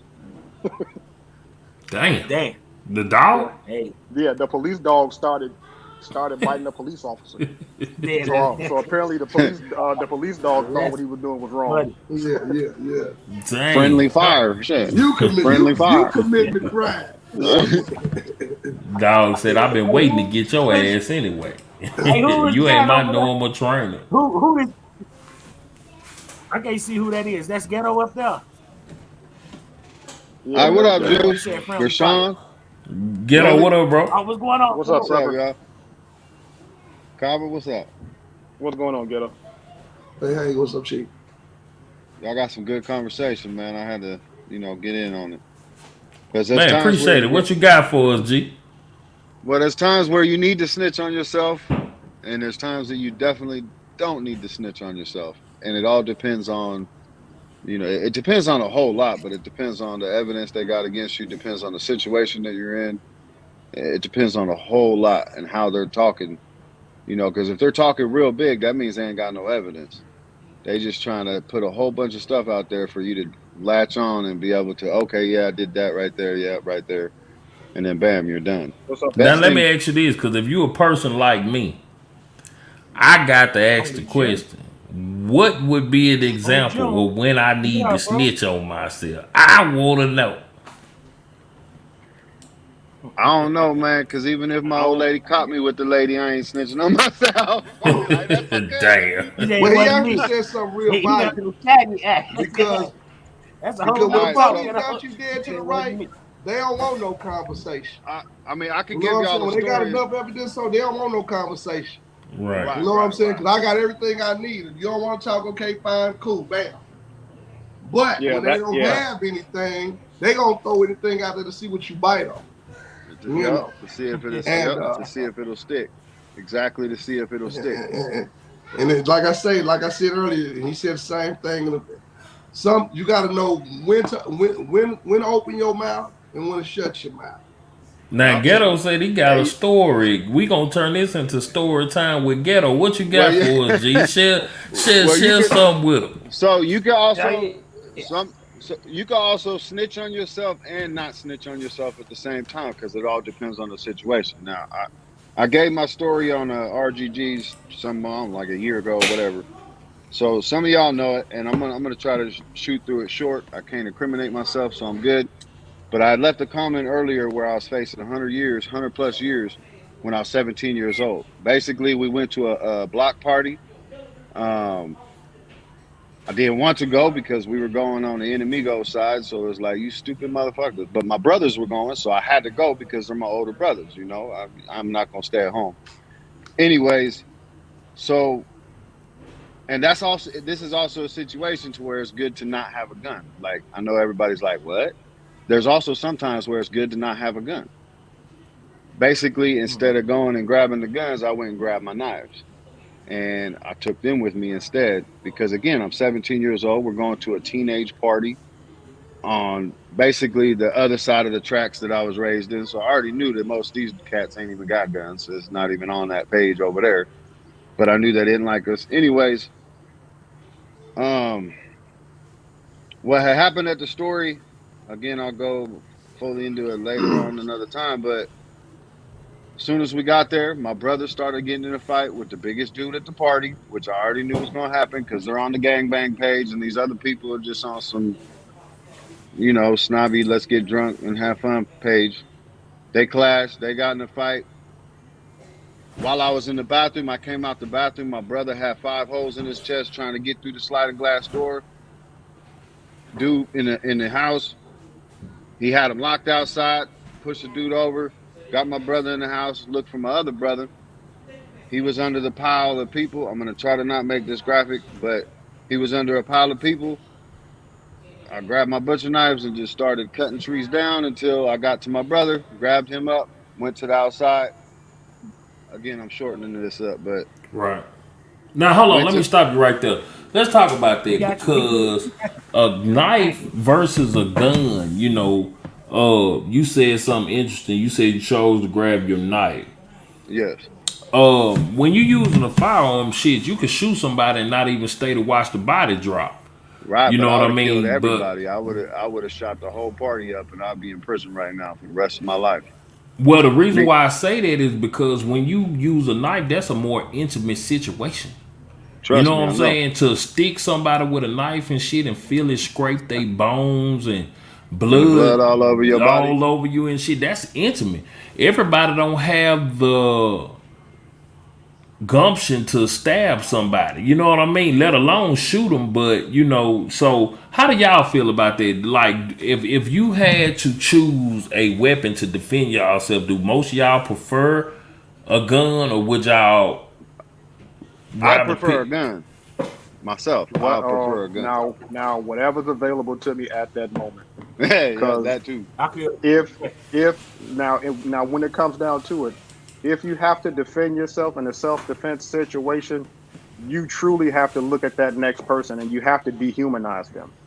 Sometimes you have to dehumanize that person to be able to go through with that act. So if I'm looking at somebody that's trying to hurt me or take me from my family, I'm dehumanizing you because your intent is to bring harm to me.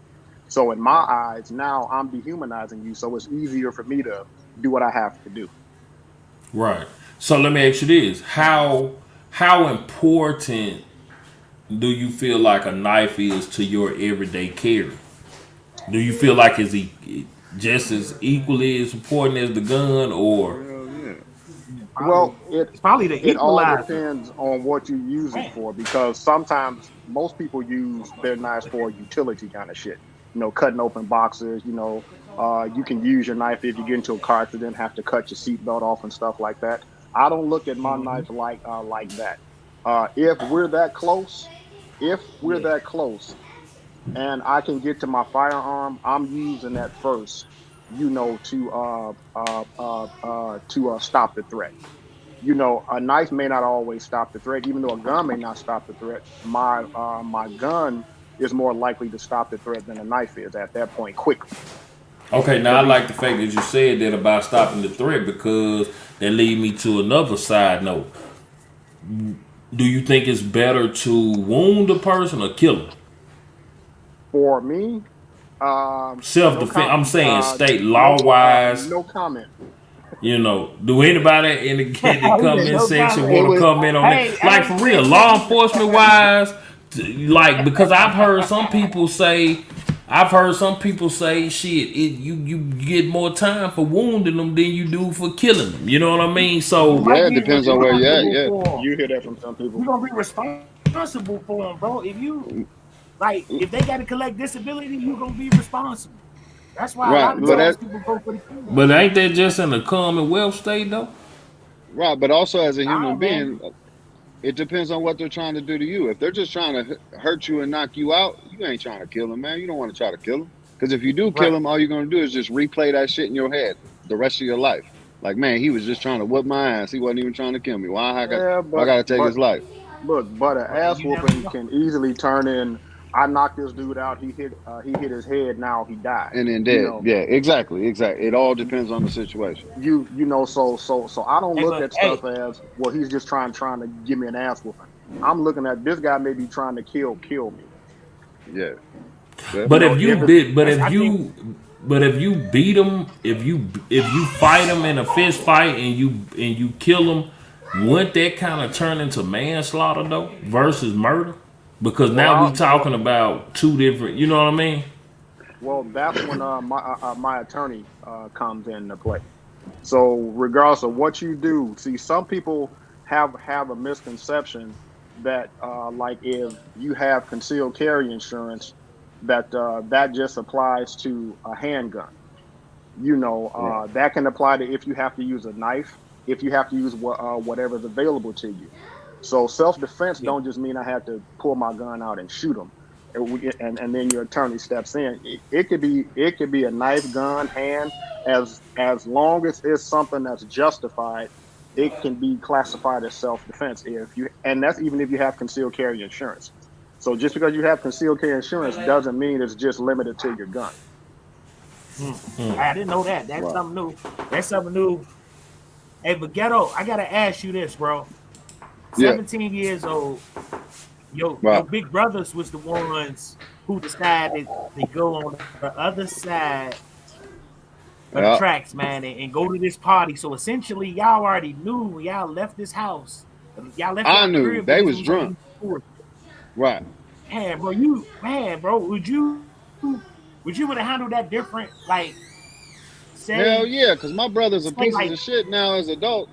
I wouldn't even save their ass, to be honest. But God put me in a nah, but what I'm situation for a saying, I'd reason. be damn So, near trying to fight them to stay in the house. well, so what had Man, happened bro, to me like at that the end shit. of it, I would have tried to do something different because I lost my eye and I got my whole face shattered and my front teeth Damn. got shattered. From that I got incident, stabbed. Yeah, I got stabbed down my arm and down my side, and my cousin or my brother got stabbed across his chest and in his back. But more importantly, and this is kind of the where I was getting to was the snitching on myself and not snitching on myself. And the other thing which I want to touch on real quick is the psychological effects of actually taking somebody's life and or trying to take somebody's life. That shit will stay with you the rest of your life. My wife can attest to that. The medicines in my cabinet can attest to that. That there's something that stays with you as a human being. You will live with even if you're defending your life that shit will stay with you depending on the situation. Because like Gershon said, I had 13 different people's bloods on my body, my whole entire body. I looked like it was like a horror movie, and it was all. I do not glorify it at all. I'm a family man. I got my babies and my wife. I'm good in life, but I'm not glorifying it at all. I did what I had to do for myself and my family. I'm not glorifying it, but anyways, what got to the that shit situation of crazy, snitching bro. and not snitching is they ended up getting me in juvie, right? I'll fast forward to that part, and this was the head of the gang task force, um, the DA's assistant or whatever. Anyways, they were showing me pictures of the whole entire scene. They got me up at like 4 o'clock in the morning, throwing me all these pictures of the scene, telling me what I did, asking me, and I'm like, you know what I did? I stabbed every single one of them. You know why I did that? Look at my brothers. Look at my face. There was 25 people against 3. What would you have done? And I looked at the gang task force leader. I told him, I was like, look, what you would have done, you would have pulled that 45 right out of your belt. And you would have started shooting. I couldn't do that. I had to go to the kitchen and get me a knife to defend myself and my brothers. And I looked him straight in the eye. Now I didn't tell him, and this is where I snitched on myself by saying, yeah, I did it. Because that's when they were telling me, you know, you're looking to 108 or 100 something plus years, between 5 to 15 years per person that you stabbed, right? So they're telling me all these numbers, all this extra shit. And so I'm like, you know, I'm thinking on my feet, sorta, but I already had it in my head what I was gonna, you know, have to do. Now, if I would have told them, yeah, I had a knife in every pocket. I had it, you know, for whatever reason, this is by God's grace alone, because we had some cool ass straps back in the day. Now this is in the 90s, so man, we had some nice straps. I could have easily brought them. And as a grown man, if I would have even pulled one gun out, I would have been screwed, because again, I'm on the other side of the tracks. I already got a rap sheet. Okay, it's Now not. let me interject it. Let me ask you a question, because I gotta ask you. Now, from your standpoint of where you at today in your past life, you know how you grew up. Obviously, you went through a lot of shit. As far as America's concerned, do you feel like uh do you feel like it should be, and this is to everybody, do y'all feel like this shit should be like the Wild Wild West? And the Yep. reason why I ask is because, okay, you got so many people buying guns right now. People have always bought guns. Like, that's shit. AR is America's favorite gun. You know what I mean? And you got so many people getting into the sport of carrying a gun, shooting guns, toting guns. But then you have the police aspect, the ATF, and all this shit. Do y'all feel like, as citizens of America, it should be every man for themselves, and you should be able to deal with your shit the way you want to deal with it, and you should be able to have a duel with a person if you chose to? Because the reason why I asked the question earlier is, would you be scared to shoot somebody? Okay, let's say, like Will said, he'd rather whoop somebody's ass any day. You know what I'm saying? Then you got some people say they'd rather grab a gun. If you had a confrontation with a person and it was between you and them, do you feel like you should be able to settle that shit without the police, or do you feel like the police is necessary? And that's to everybody. I don't Well, find look, no necessity with the police unless they helping some senior citizens or some kids. look, I'm not, and I'll put it this way. I grew up in as a teen in the late '80s and the early '90s. Those were times to where we weren't too concerned about guns. You know, we were if we got into some shit, you know, it was this. You know, you get your ass whooped, you know, and then you go on about your business. It's completely different today. These young guys ain't looking to take no ass whooping. They're too proud. They'll soon as kill you if you just breeze by their Timberlands or their Air Force Ones. So Yeah. so I'm living in how I have to prepare myself for today, you know, and how shit Wow. is today. And today, unfortunately, you know, for the law abiding and for people that's looking out for their families, you have to, you know, protect yourself the best way you can, and if you have to do it, if you're doing it legally, fine, and if not, fine too. But I'm not looking to pass out no ass whoopings because nobody's willing to take them and move on. Now that's a Man, good hey, shit. Shot, let That me was answer. good. Let me Now answer. Hey, let me say Shot, this. Huh? Go ahead. let me answer your question. It's almost is the Wild Wild West, man. Like, that's the way we living now, man. It ain't. It's like look at all these examples of these gentlemen, man, and these different life experiences, man. And then not to mention, it's gonna take about 20 minutes for a police officer to intervene, whether if you want them to or not. Man, we living in these times. We living in these times. But let me ask you Like this though, because Juice, you in Chicago. But do you feel, what I'm saying is, do you feel like that shit should be the right between you and that person, and fuck it, you just bury him? Like if a person is trying to hurt you, do you feel like it should? Because okay, when you go to a gated community, they have their own police, so to speak. You know what I mean? And if you don't need to be over there, you don't need to be over there type shit. I find that the police really be in areas of well, they really just cut the fuck up and do what they want to do in impoverished I see where you're neighborhoods, getting at so to with it. speak. Well, So And if those, you like in the it, hood or the ghetto and they come through and they do this, yeah, do that. But I'm saying if you have, but you have shit going on in these areas. You have stuff going on to where you have to defend yourself. yeah. Do you feel like you should be able to accept, like if you don't want to whoop his ass, and he be like, well, I ain't gotta fight. I shoot you. If you willing to take on that, if you willing to take on that duel, do you feel like if you get killed, the police should get involved, or if you kill them, the police should be involved? Or do you feel like it's I see necessary? what Because you're what if saying. somebody be like, Juice, I want to shoot you, and you be like, all right, motherfucker, well, meet me in the middle of the street at 12 o'clock, and we gonna face off, and if you kill me, you kill me. If I kill you, I kill. Like, do you right. feel like it's a What? need for the police? Is what I'm saying in that It is. regard. You But you What? said something about a now gated let me. community. Usually, I'm just gonna say this. Usually, those like-minded people that stay in that gated community, they got an HOA. Outside of that, like the neighborhoods where we grew up in, and these same streets that we walk up and down and work on every single day, bro, it's lawless. Yeah, And with the dude. police around, it's lawless, man. Let's Yeah, be honest. yeah. They're What you think, These Sean? You youngsters, think it's lawless, yeah. bro? these Oh yeah. youngsters Oh, will oh yeah. shoot you in front of the police today, man. Well, let me ask you this, because I'm asking all y'all this because I'm asking this question with y'all keeping in mind the fact that a police is still a person when they off duty. We don't know how a police will handle their situation with their own shit. You know what I mean? We just know that they work for law enforcement. Like I say, when it's you, if you living in the neighborhood and there's some stuff going on, some unsavory shit going on, and you got to defend yourself, you know what I'm saying? Like what Big Easy just said. Bam, right there. That's what I'm trying to get at. You know what I mean? Let me click on it. Right here. Hey, shout out to You Bobby do Jackson. have What's some up, Kurt, states bro? that have mutual combat. Do y'all feel like mutual combat is okay in the United States? It depends on the If there are situation, no though, doesn't weapons, it? if there are no weapons Like, involved, then yeah.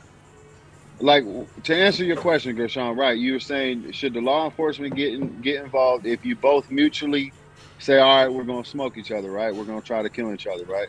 Right. I mean, for what reason though? Like if I just walked up and I looked at Right. you wrong, or you looked at me wrong, okay, now we got to duel it out. Yeah, the police should be involved. Now, if you done stole my kid, or you did some foul ass shit, and I'm over here wanting to kill you, and then we end up dueling it out, no, the cops shouldn't be involved. You know, But it, think it about kind it of though, depends ghetto. on the situation. That still go full circle back to the topic. How much snitching is too much snitching? Because now in that situation, the average person shouldn't or probably wouldn't have no goddamn remorse and would have very little to say to the police. Motherfucker, my child got abducted. I did what Right. I had to do. But once again, that go back to what I said earlier. How many people as American citizens with no military training or no law enforcement background gonna go into some shit like that incognito, stealth mode, and do what they Right. gotta do? Right. Like Right. goddamn, I know where you are. I know what you wearing. I'm going to find you and I'm going to kill you like your boy But Liam Neeson type shit. right. On Yeah. taking, you Hey, know what I'm hey, but saying? Kurt, This shit a movie. They say cut after that movie over with. Ain't too many people calling the bad guy phone saying I saw you and I'm going to come get my daughter back and hang up on their ass and throw the phone out the window and then go buy it. You know what I mean? Right. Type shit. Right. So certain, I don't know. I'm just maybe I'm crazy for asking that question, but this is the I'm shit just gonna that say I this, sit up and man. think about. Certain situations require a level of ugliness. So in other words, like we just don't put the rapists on blast and the people who do that type of stuff to children. A lot of times, I like to think that those numbers would be low. It wouldn't happen, man, if we can just take these people outside and hang them, bro. Like to be honest, like I don't know, man. These laws messed up, man. It like I don't know, man. Like I don't know. This shit weird, y'all. Like you got to have insurance to protect yourself. You got to prove to somebody that you have to protect yourself. You got to go through all this shit, spend all this money, and but these people want us. They protecting the victims too, is what I'm saying. Like the Right, people who right. do the ugly shit, rape and abduct and murder. Like and like, come on, man. Like Hey, this ain't a normal society to me, man. they I they seen pay you somebody to mention the not Middle shoot, East. folks. Hey, but the Sorry. Middle East, a lot of people don't like the way that them folks live over there, man. But a whole lot of shit that we go through here, they don't They go don't through there. tolerate. So that's a They take good them right out. another question. Do y'all feel like? Because I've never been to the Middle East, so shit, I don't know. I just know what they show us We on see the TV. images. Anybody who ever Yeah, been we to the see Middle it. East, do y'all feel like those people are on some bullshit over there, or they're living the way that they supposed to live? Because of course, if you in America and you have a westernized thought process as far as how they deal with shit, or you probably gonna look at them like, man, they the fucking scum of the earth. Are they Well, really? yeah. That's a question I'm asking. Are they really? You have to look. You have to look at too. You gotta. You know, because this is like no, this is a rabbit hole, bro. It also too comes down to a lot of the way things are. The reason why they are today is because we don't have stiff enough penalties for some of these crimes that people do. Some stuff that people do, there should be no probation, there should be no bond. It's certain things that people do that you shouldn't have a chance to be out in society again. Like here in Chicago, the stuff that they allow these people to get away with and let them off on bail. You have somebody Yeah. that has 5 felonies and a DV and an assault with a deadly weapon and robbery, Three or attempted all these murder. kind of things, attempted Yup. murder, and they got them on house arrest. And they just Now Three passed that full law. attempted murders, man. Yeah. They just passed that law up there saying that they getting ready to get rid of the bonds, ain't they? yeah, Yeah. Are That's you talking because about the that. Safety Act? It's called the well Safety Act. here, let's now let's kind of go into that a little, no, just a little bit. Where this law helps people, this new Safety Act law is going to help the people who are in prison or who are in jail waiting to go to court or to trial or whatever, where even if they're convicted, they're not going to serve any jail time. So this is kind of like there to for them as well. Like, say for instance, Juice, he was in, he got arrested, for a petty crime, or whatever, say whatever it is, and he's waiting in Cook County for 6 months, to go to trial. And even if he's convicted, he's not going to serve any jail time. This is pretty much what that Safety Act is kind of like doing. Is like, okay, he's not a threat to society, so why is he sitting in jail? And even if he gets convicted, he's not going to serve jail time. So it's pretty much set up Mm. in a sense for people like somebody like that who can't afford bail, Okay. and even if they were convicted, they won't go to jail anyway. Right on, right on. Man. You kind of follow what I'm saying? Yeah, I So got you. I so got you. so it's a whole lot to that act that's going to benefit people who wouldn't serve time in jail even if they were convicted. Okay, I got I Yeah, say, so man, so take them we straight all we all outside know, and do what man. you gotta do. Yeah, we all know the media, and social media. They're going to put it out there and make it seem as grimy as possible, and they're trying to scare the law abiding, and everything, and and to complying with all these different things. But there's some benefit to that bill as well as some negatives to that bill. The Mm. people that are currently, like I said, in jail now, waiting to go to trial, they've been sitting there for a year, and even if, like I said, they're convicted, they're not going to get jail time. So what's the purpose of having them sit in jail? you. Right. So that's where that Dude sitting in the that county 2, 3 years. I see what you're saying, right. Sean. So that's kind of where that plays in too. Yeah, because I Now, was listening. I was listening to a little something about it today on the radio. Man, yeah, I don't know, man. This I Best thing to think if do. normal people ran this society, If normal people ran this society, it'd be a whole lot a better place, man. You gotta always look at people's motives and what they got to get out of it to do the right thing, quote unquote, man. Because ain't no way in hell if this dude then killed 20 folks, he get to spend 30 years in jail before they even talk about putting the needle in his arm. And then 9 times out of 10, they ain't gonna put the needle in his arm. Like, you know what I mean? Like, what's the fucking Hey, I point of wanna that? I Nigga, wanna all the way. ask y'all a quick question, real quick. Regarding what Prepper 101 said. How much do y'all think that movies, video games, and music, etc., play a part in the violence today in America? And y'all being avid gun lovers y'all self, um, how would you feel if it was a world with no guns at all after you've had the pleasure of shooting them and owning them and liking them? Like if we just didn't need them anymore, would you still want to own them, or how would you feel about, if you could live that type of life? Would you be willing to give your guns up? Nope. That's a Okay. twofold Well, question. Okay. Well, the thing is, the reality. I'll go ahead, Yeah, go ahead, Sean. G. You can go ahead and answer No, that. the reality of it is we'd never be able to live in that kind of world because it's always going to be good and evil. So we're always going to have to protect ourselves. Mhm. So let's just delete that from our memory or from our thoughts. We're always going to have somebody that's going to be bad and somebody that be good. Now, as far as like the video games and stuff, we have to look. We have to look at this. Is that as parents, we are our kids' first teachers Yes, sir. regardless. It's too many parents that are letting social media, TikTok, Instagram raise their kids, all these video games. If you pay attention to it, our culture is pretty much the only culture that succumbs to that type of influence.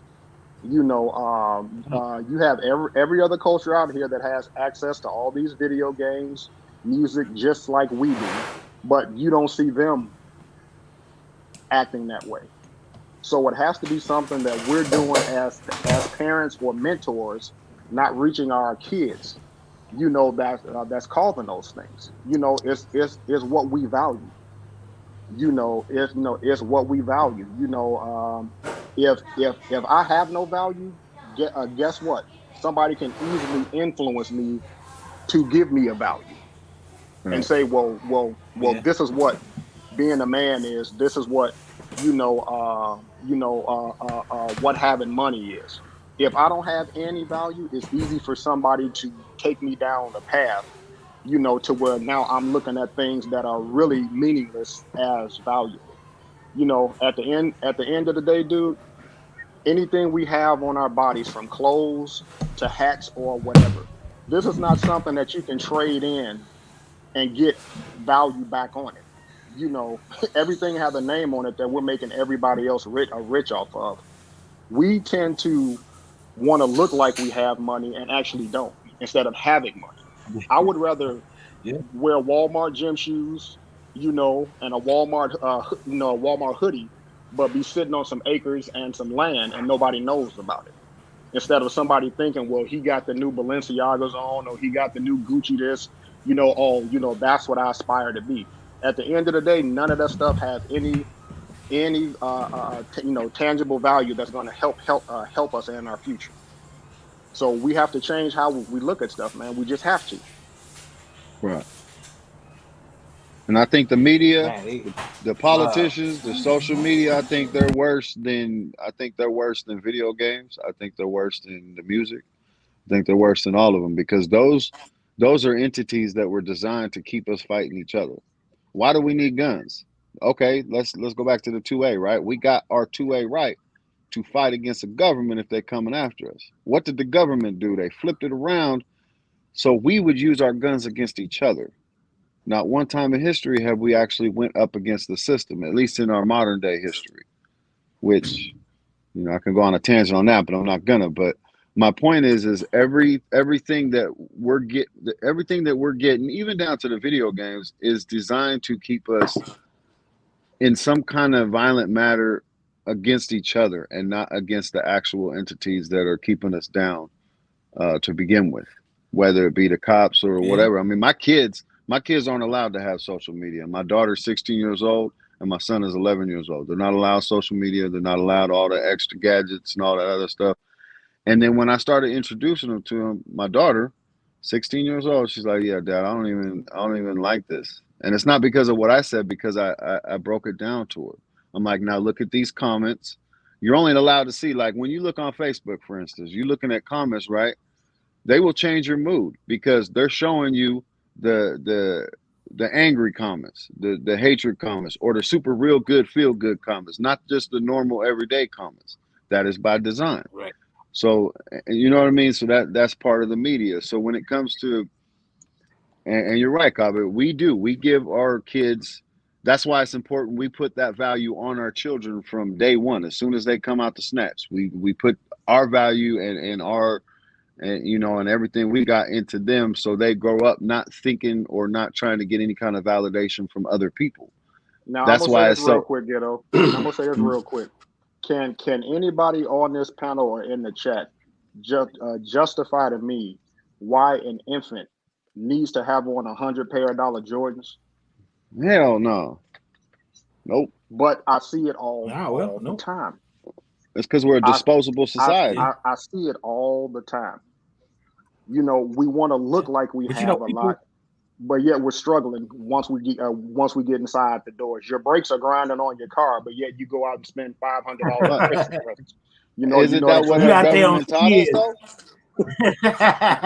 Huh? Hey, But yeah, I but I'm think just the gonna better, say this. I think the better question is, where did that shit come from? Because Government. if you go from, okay, now were you asking that question in a general statement for everybody, or just That's kind particular of like for a rhetorical our question. people?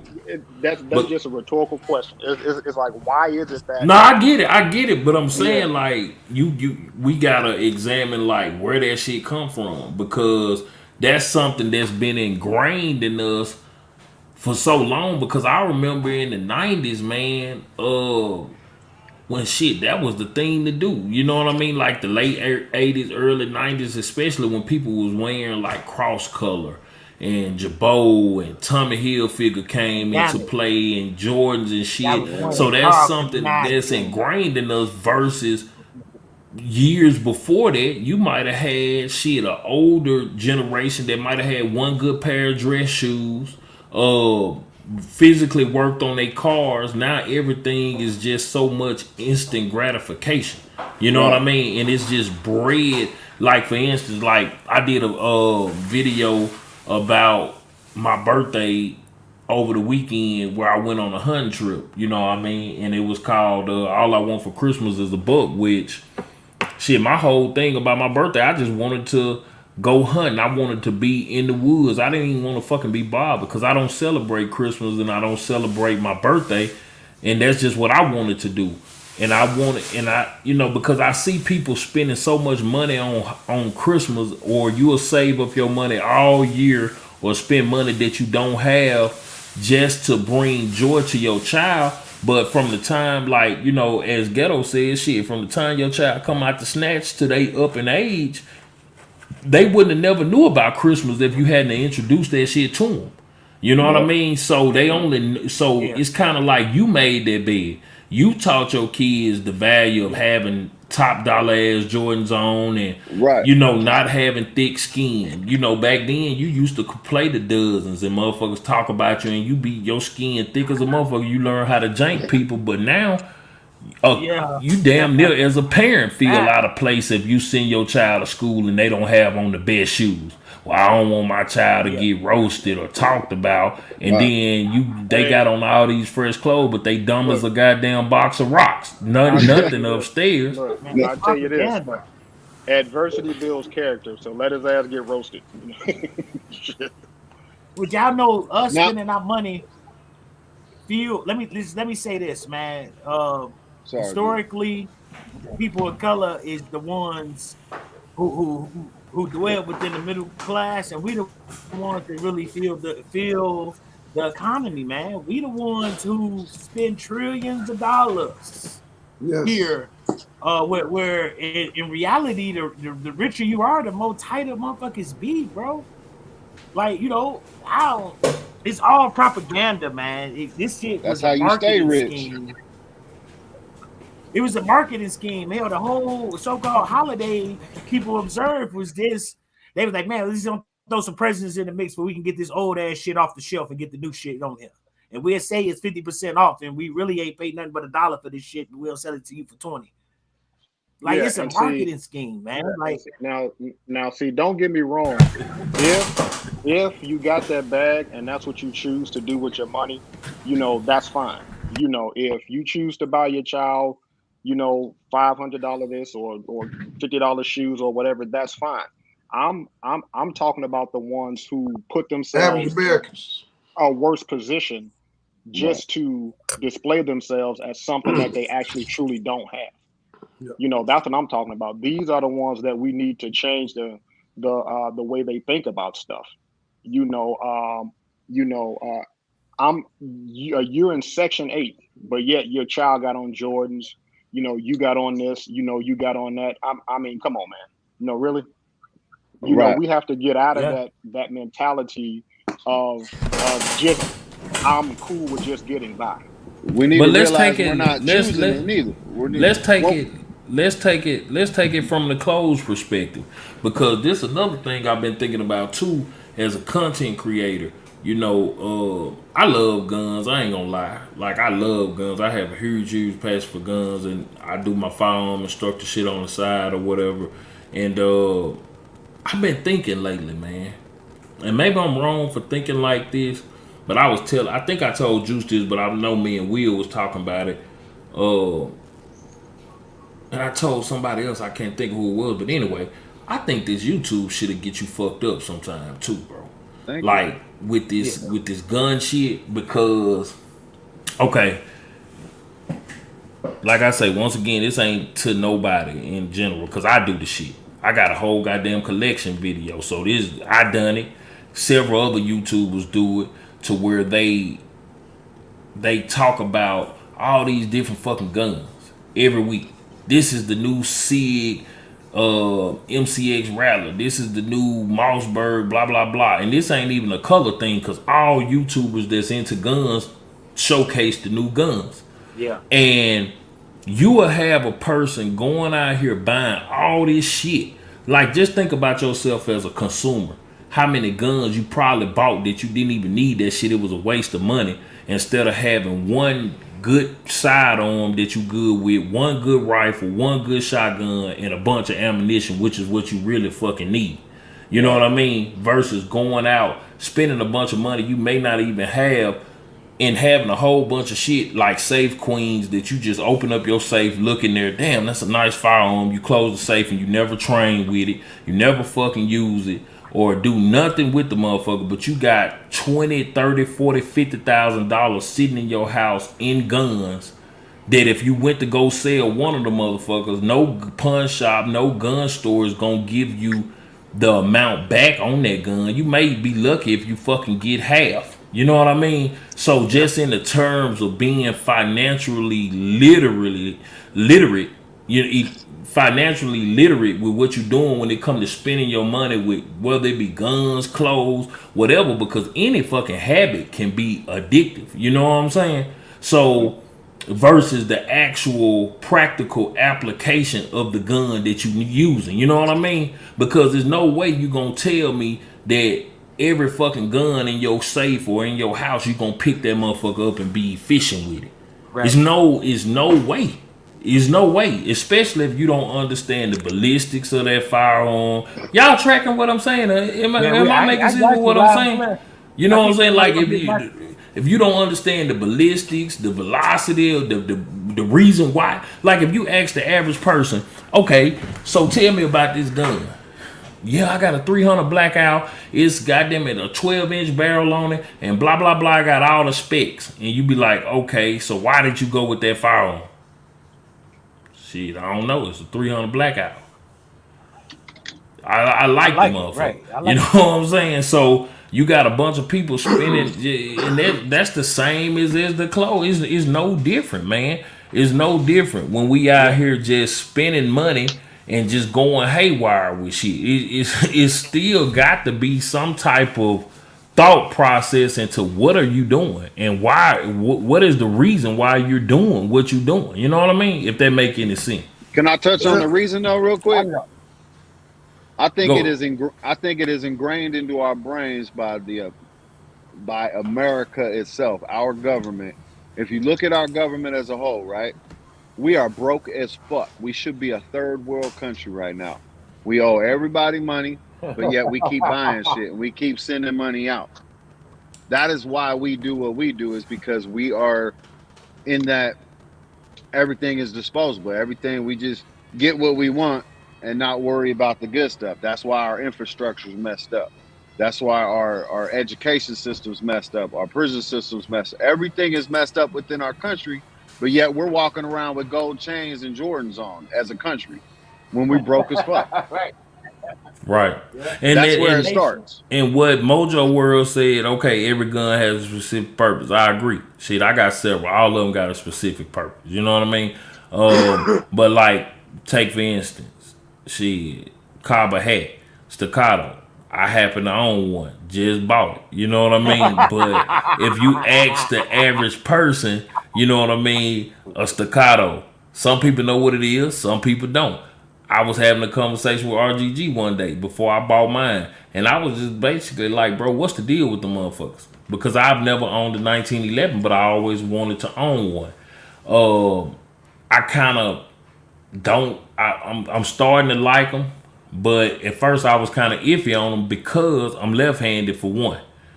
For two, you got to drop the mag and rack it back if you don't plan on using that round that's in it, and you're gonna have to be cocked and locked, you know what I'm saying, to be safe with the motherfucker.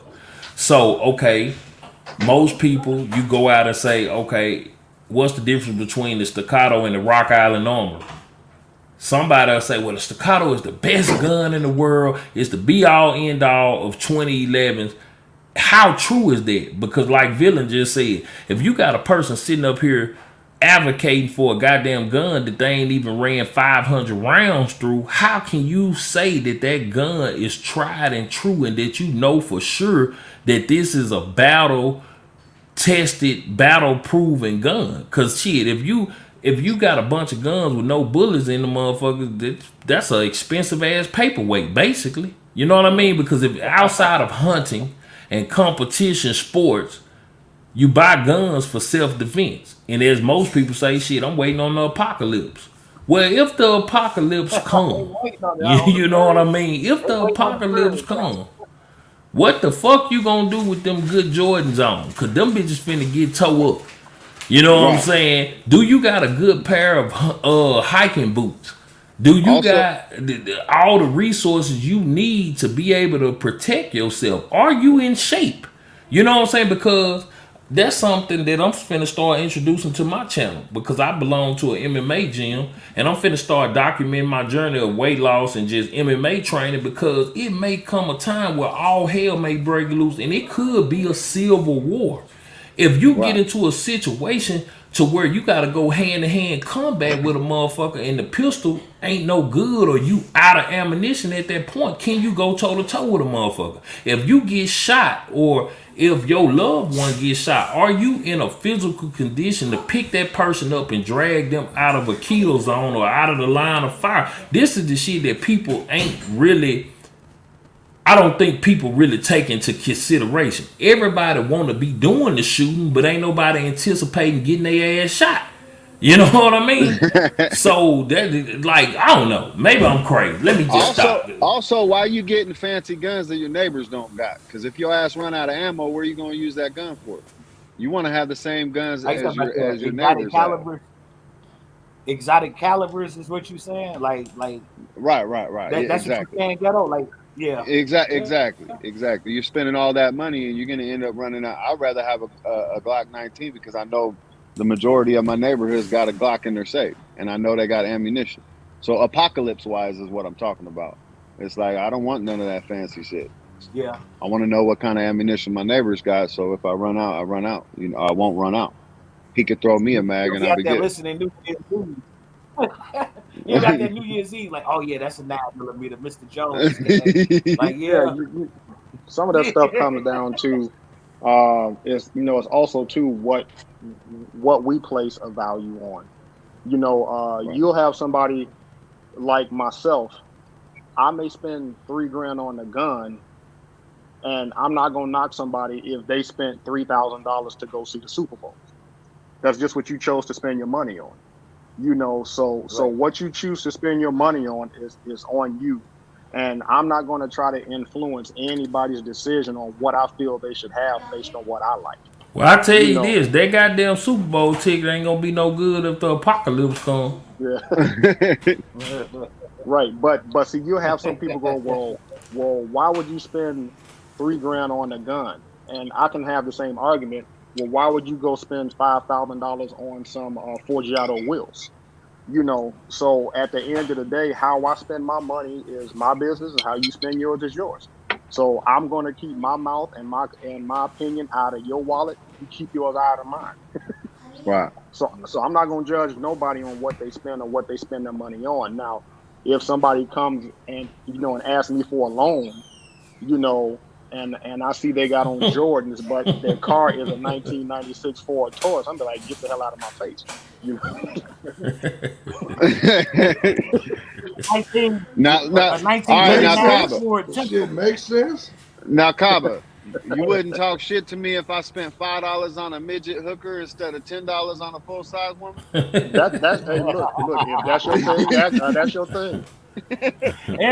Everybody know Look, midgets dude. have more fun. The one thing I've learned to do, the one thing I've truly learned to do is respect other people and what they choose to do with their stuff. As long as it's not stepping on me. If it's not stepping on me, do what you do. But if you ask my opinion and if you ask me for help, then I'm going to dig into why you need that help. Now I You like what know, Dre just Right. said. He said Right. once you have the basic, you can spend your money on anything. What do y'all think the basic firearms are that you just would say everybody should own? Not brand specific, just you and should. now 2A may be talking about he may be talking about firearms, or he may be saying the basics that go food, house, Yeah, the you cheap know, things in life, yeah. water, So house. that's Yeah, so that's look, what some people see as budget, some people see as expensive. Because at the end of the day, like I think that was Big Easy that said something about staccato being the low end. Staccato is the entry level race gun. Once you get into your Infinities, your Carney Customs, atlases and the shit. the Atlases and stuff like that, staccato will be considered a budget gun. But budget to So who? man, look, I'm all the way Yeah, out the beyond my game, budget. y'all know that I get my guns from the pawn shop, man. I be like, I don't know, man. Y'all, I'm cheap than I'm fuck when it comes So to let me ask y'all this: do y'all try to shoot the gun before you actually purchase it? Like before you ever owned the staccato, had you shot one first? Yep. I ain't gonna lie, no, I ain't Sean did. shoot. Sean got I the hadn't gun. shot shit. I just bought them up. Yeah. You did, Gershon? You was like, Look. I don't buy anything based off of what somebody says. I just don't. I look. I have to put it in my hands and feel it and shoot it first. So I'm not going to buy anything unless I'm able to shoot it first. Because we've bought guns that we've said, man, this is a pretty ass gun, and we shot it. We like, man, I don't like this shit. And then you got a paperweight. Same thing I told that midget. Nigga, try it out before I gave it $5. 101 is on point, right? Sorry, y'all. 101 is on point, though. I think, 9mm, AR, 22. You good to go. And a shotty, though. You got to have a shotty in Yeah. there. Gotta Now, have a do motherfucker y'all in there. think that an AK-47 has to be in your arsenal? Is that really a Personal necessity? choice, personal preference. Yeah, personal It's man, preference. look, that AK, bro. it's no different from me trying to tell you guys, well, you should drive a Toyota instead of a Chevy. It's pretty much what you like. Who can really truly tell you what type of guns you need to own. Shit, according to various channels, that's a debate being held all day. This is the best. AK is, I swear by AK. I swear by this. I swear by it. They run it through the mud, body slam it, pick it up, shoot it. Yeah, but most of us Like, are not going man, to encounter that kind of stuff. Most of Right. us are not going to encounter, to where we're slamming our gun on rocks and swimming, in the damn ocean, or we got to run 100,000 rounds to it, or we're driving a tank over it. Most of it, we ain't going to experience that shit. So truly, at the end of the day, we just need something that when you press the trigger, it shoots. Well, I Everything else say after that is this. a luxury. All you gun buying mofos out there, shit. And people who don't own a gun gonna love the fuck out of y'all at the end days. Cause guess what? If you got a bug out, you ain't taking all that shit with you. So when they stumble across your little fortress in your little house, they gonna thank the shit out you for leaving all them man. guns behind. Yeah, I don't have a lot of guns anymore. Yeah. I truly don't have a lot of guns anymore. I used to have maybe close to 30 guns. I have 11 now. God damn, you had that many close to 30? Yep. So when you started getting rid of them, was you trying How to to change get my all of phone? your money back, or you was cool with getting some money back, or how did you eliminate the shit you didn't really want no more? You 12. know what? 12, what up, man? What up, bro? Whatever I What can up, get for it, 12? whatever I can get for it at that time, is just what I got for it. I truly got to a point to where it was certain things that I truly wanted. Now, some stuff was impulse buys, and I got beyond impulse buying. The new thing out, I gotta have it. New thing out, I gotta have it. New thing out, I gotta have it. If it's something that's been in my safe and I haven't shot it, Good night, or if she I, said. or if I'm going through my safe and I flip past that to grab another gun, then that needs to go. So that's why everything in my safe now, it'd hurt my feelings if I sold it. You know what? Did you say that? Cause I got shit that I know I don't really like or I need to get rid of, and I feel like I'm a hoarder because I have a hard time parting with it. Some of this shit I be like, man, you know what? I really don't even want this shit You no more. you got that separation anxiety, huh? Yeah, I really do, bro. Cause it's a lot of things I could say truly like, nah, I don't shoot it. I don't really care for it, but I'd be like, it may just serve a purpose. Shit, and ain't doing nothing. Right. Yeah, Just sitting there. Ain't do- yeah. Yeah, Dude, you'll it be just comes mad, down to bro. I don't have a lot of what guns. people want, man. It just comes down to what people want. Some people can't stand shotguns. Some people can't stand the AKs. So some people can't stand ARs. So it's just get what floats your boat. I don't Don't know, don't. prep. I don't really think that this is my opinion. I don't really think 300 blackout is an exotic round anymore. It probably used to be, but now it's becoming more widely accepted. Shit, I think it's just as popular as the 5.56 in some cases. You know what I mean? And I think in a lot of cases it's better in a short barrel form because of how quick it burned the powder. You know what I mean? Yeah. So, and it's better being shot suppressed in my opinion. Mm-hmm. So I don't know. I mean, it's high as hell it compared to a 5.56 round, cost wise, but I don't know. It ain't as high as But some which of one this you other think you shit out here. find? Let's keep it a buck, Gershon. Which you think you gonna find more? Say in a situation where you just trying to find it, like you gonna find that 5.56 or that 300. Like I you think probably I gonna think find you'll that find a lot. I really honestly think you can find a lot of 300 blackout because, like I said, a lot of people carry them now. But I do think 5.56 is more available because even when the pandemic happened, they was putting that in 9mm back on the shelf before a lot of shit in my area. Yeah. You know what I mean? I Yeah. saw a lot of 5.56 hit the shelf. 22 for damn show. And believe it or not, that 7.62 by 39. Yeah. That's a AK real round for common. sure. I was gonna say that next. Yeah, and Man, but that's a real common round, until man. they fucked the game up and started getting rid of a lot of that steel when they was trying to ban steel casings because of the little Russia shit and all that. You know what I mean? Now y'all know what we're gonna have to do I really ain't heard is that. we're gonna have to make sure Will gets his rights back so he can be having this conversation with us about the stuff that we're shooting. So Oh yeah. we're gonna have to make sure you Yeah, get your rights back, bro. yeah, man. I'm finna start on that first of the I year. will go Get get that. busy, man. Yeah, good, good. Yeah, And but this Will, be but some get what good they talking about. conversation, The man. first thing you should buy is an AK-47. That's right.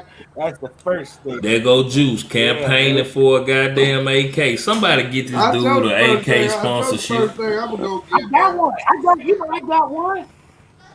Shit, Nah, I I got a said get you. Palmetto. I said get you a sponsorship. Shit, somebody sponsor this Hey, bro, dude for yeah. AK.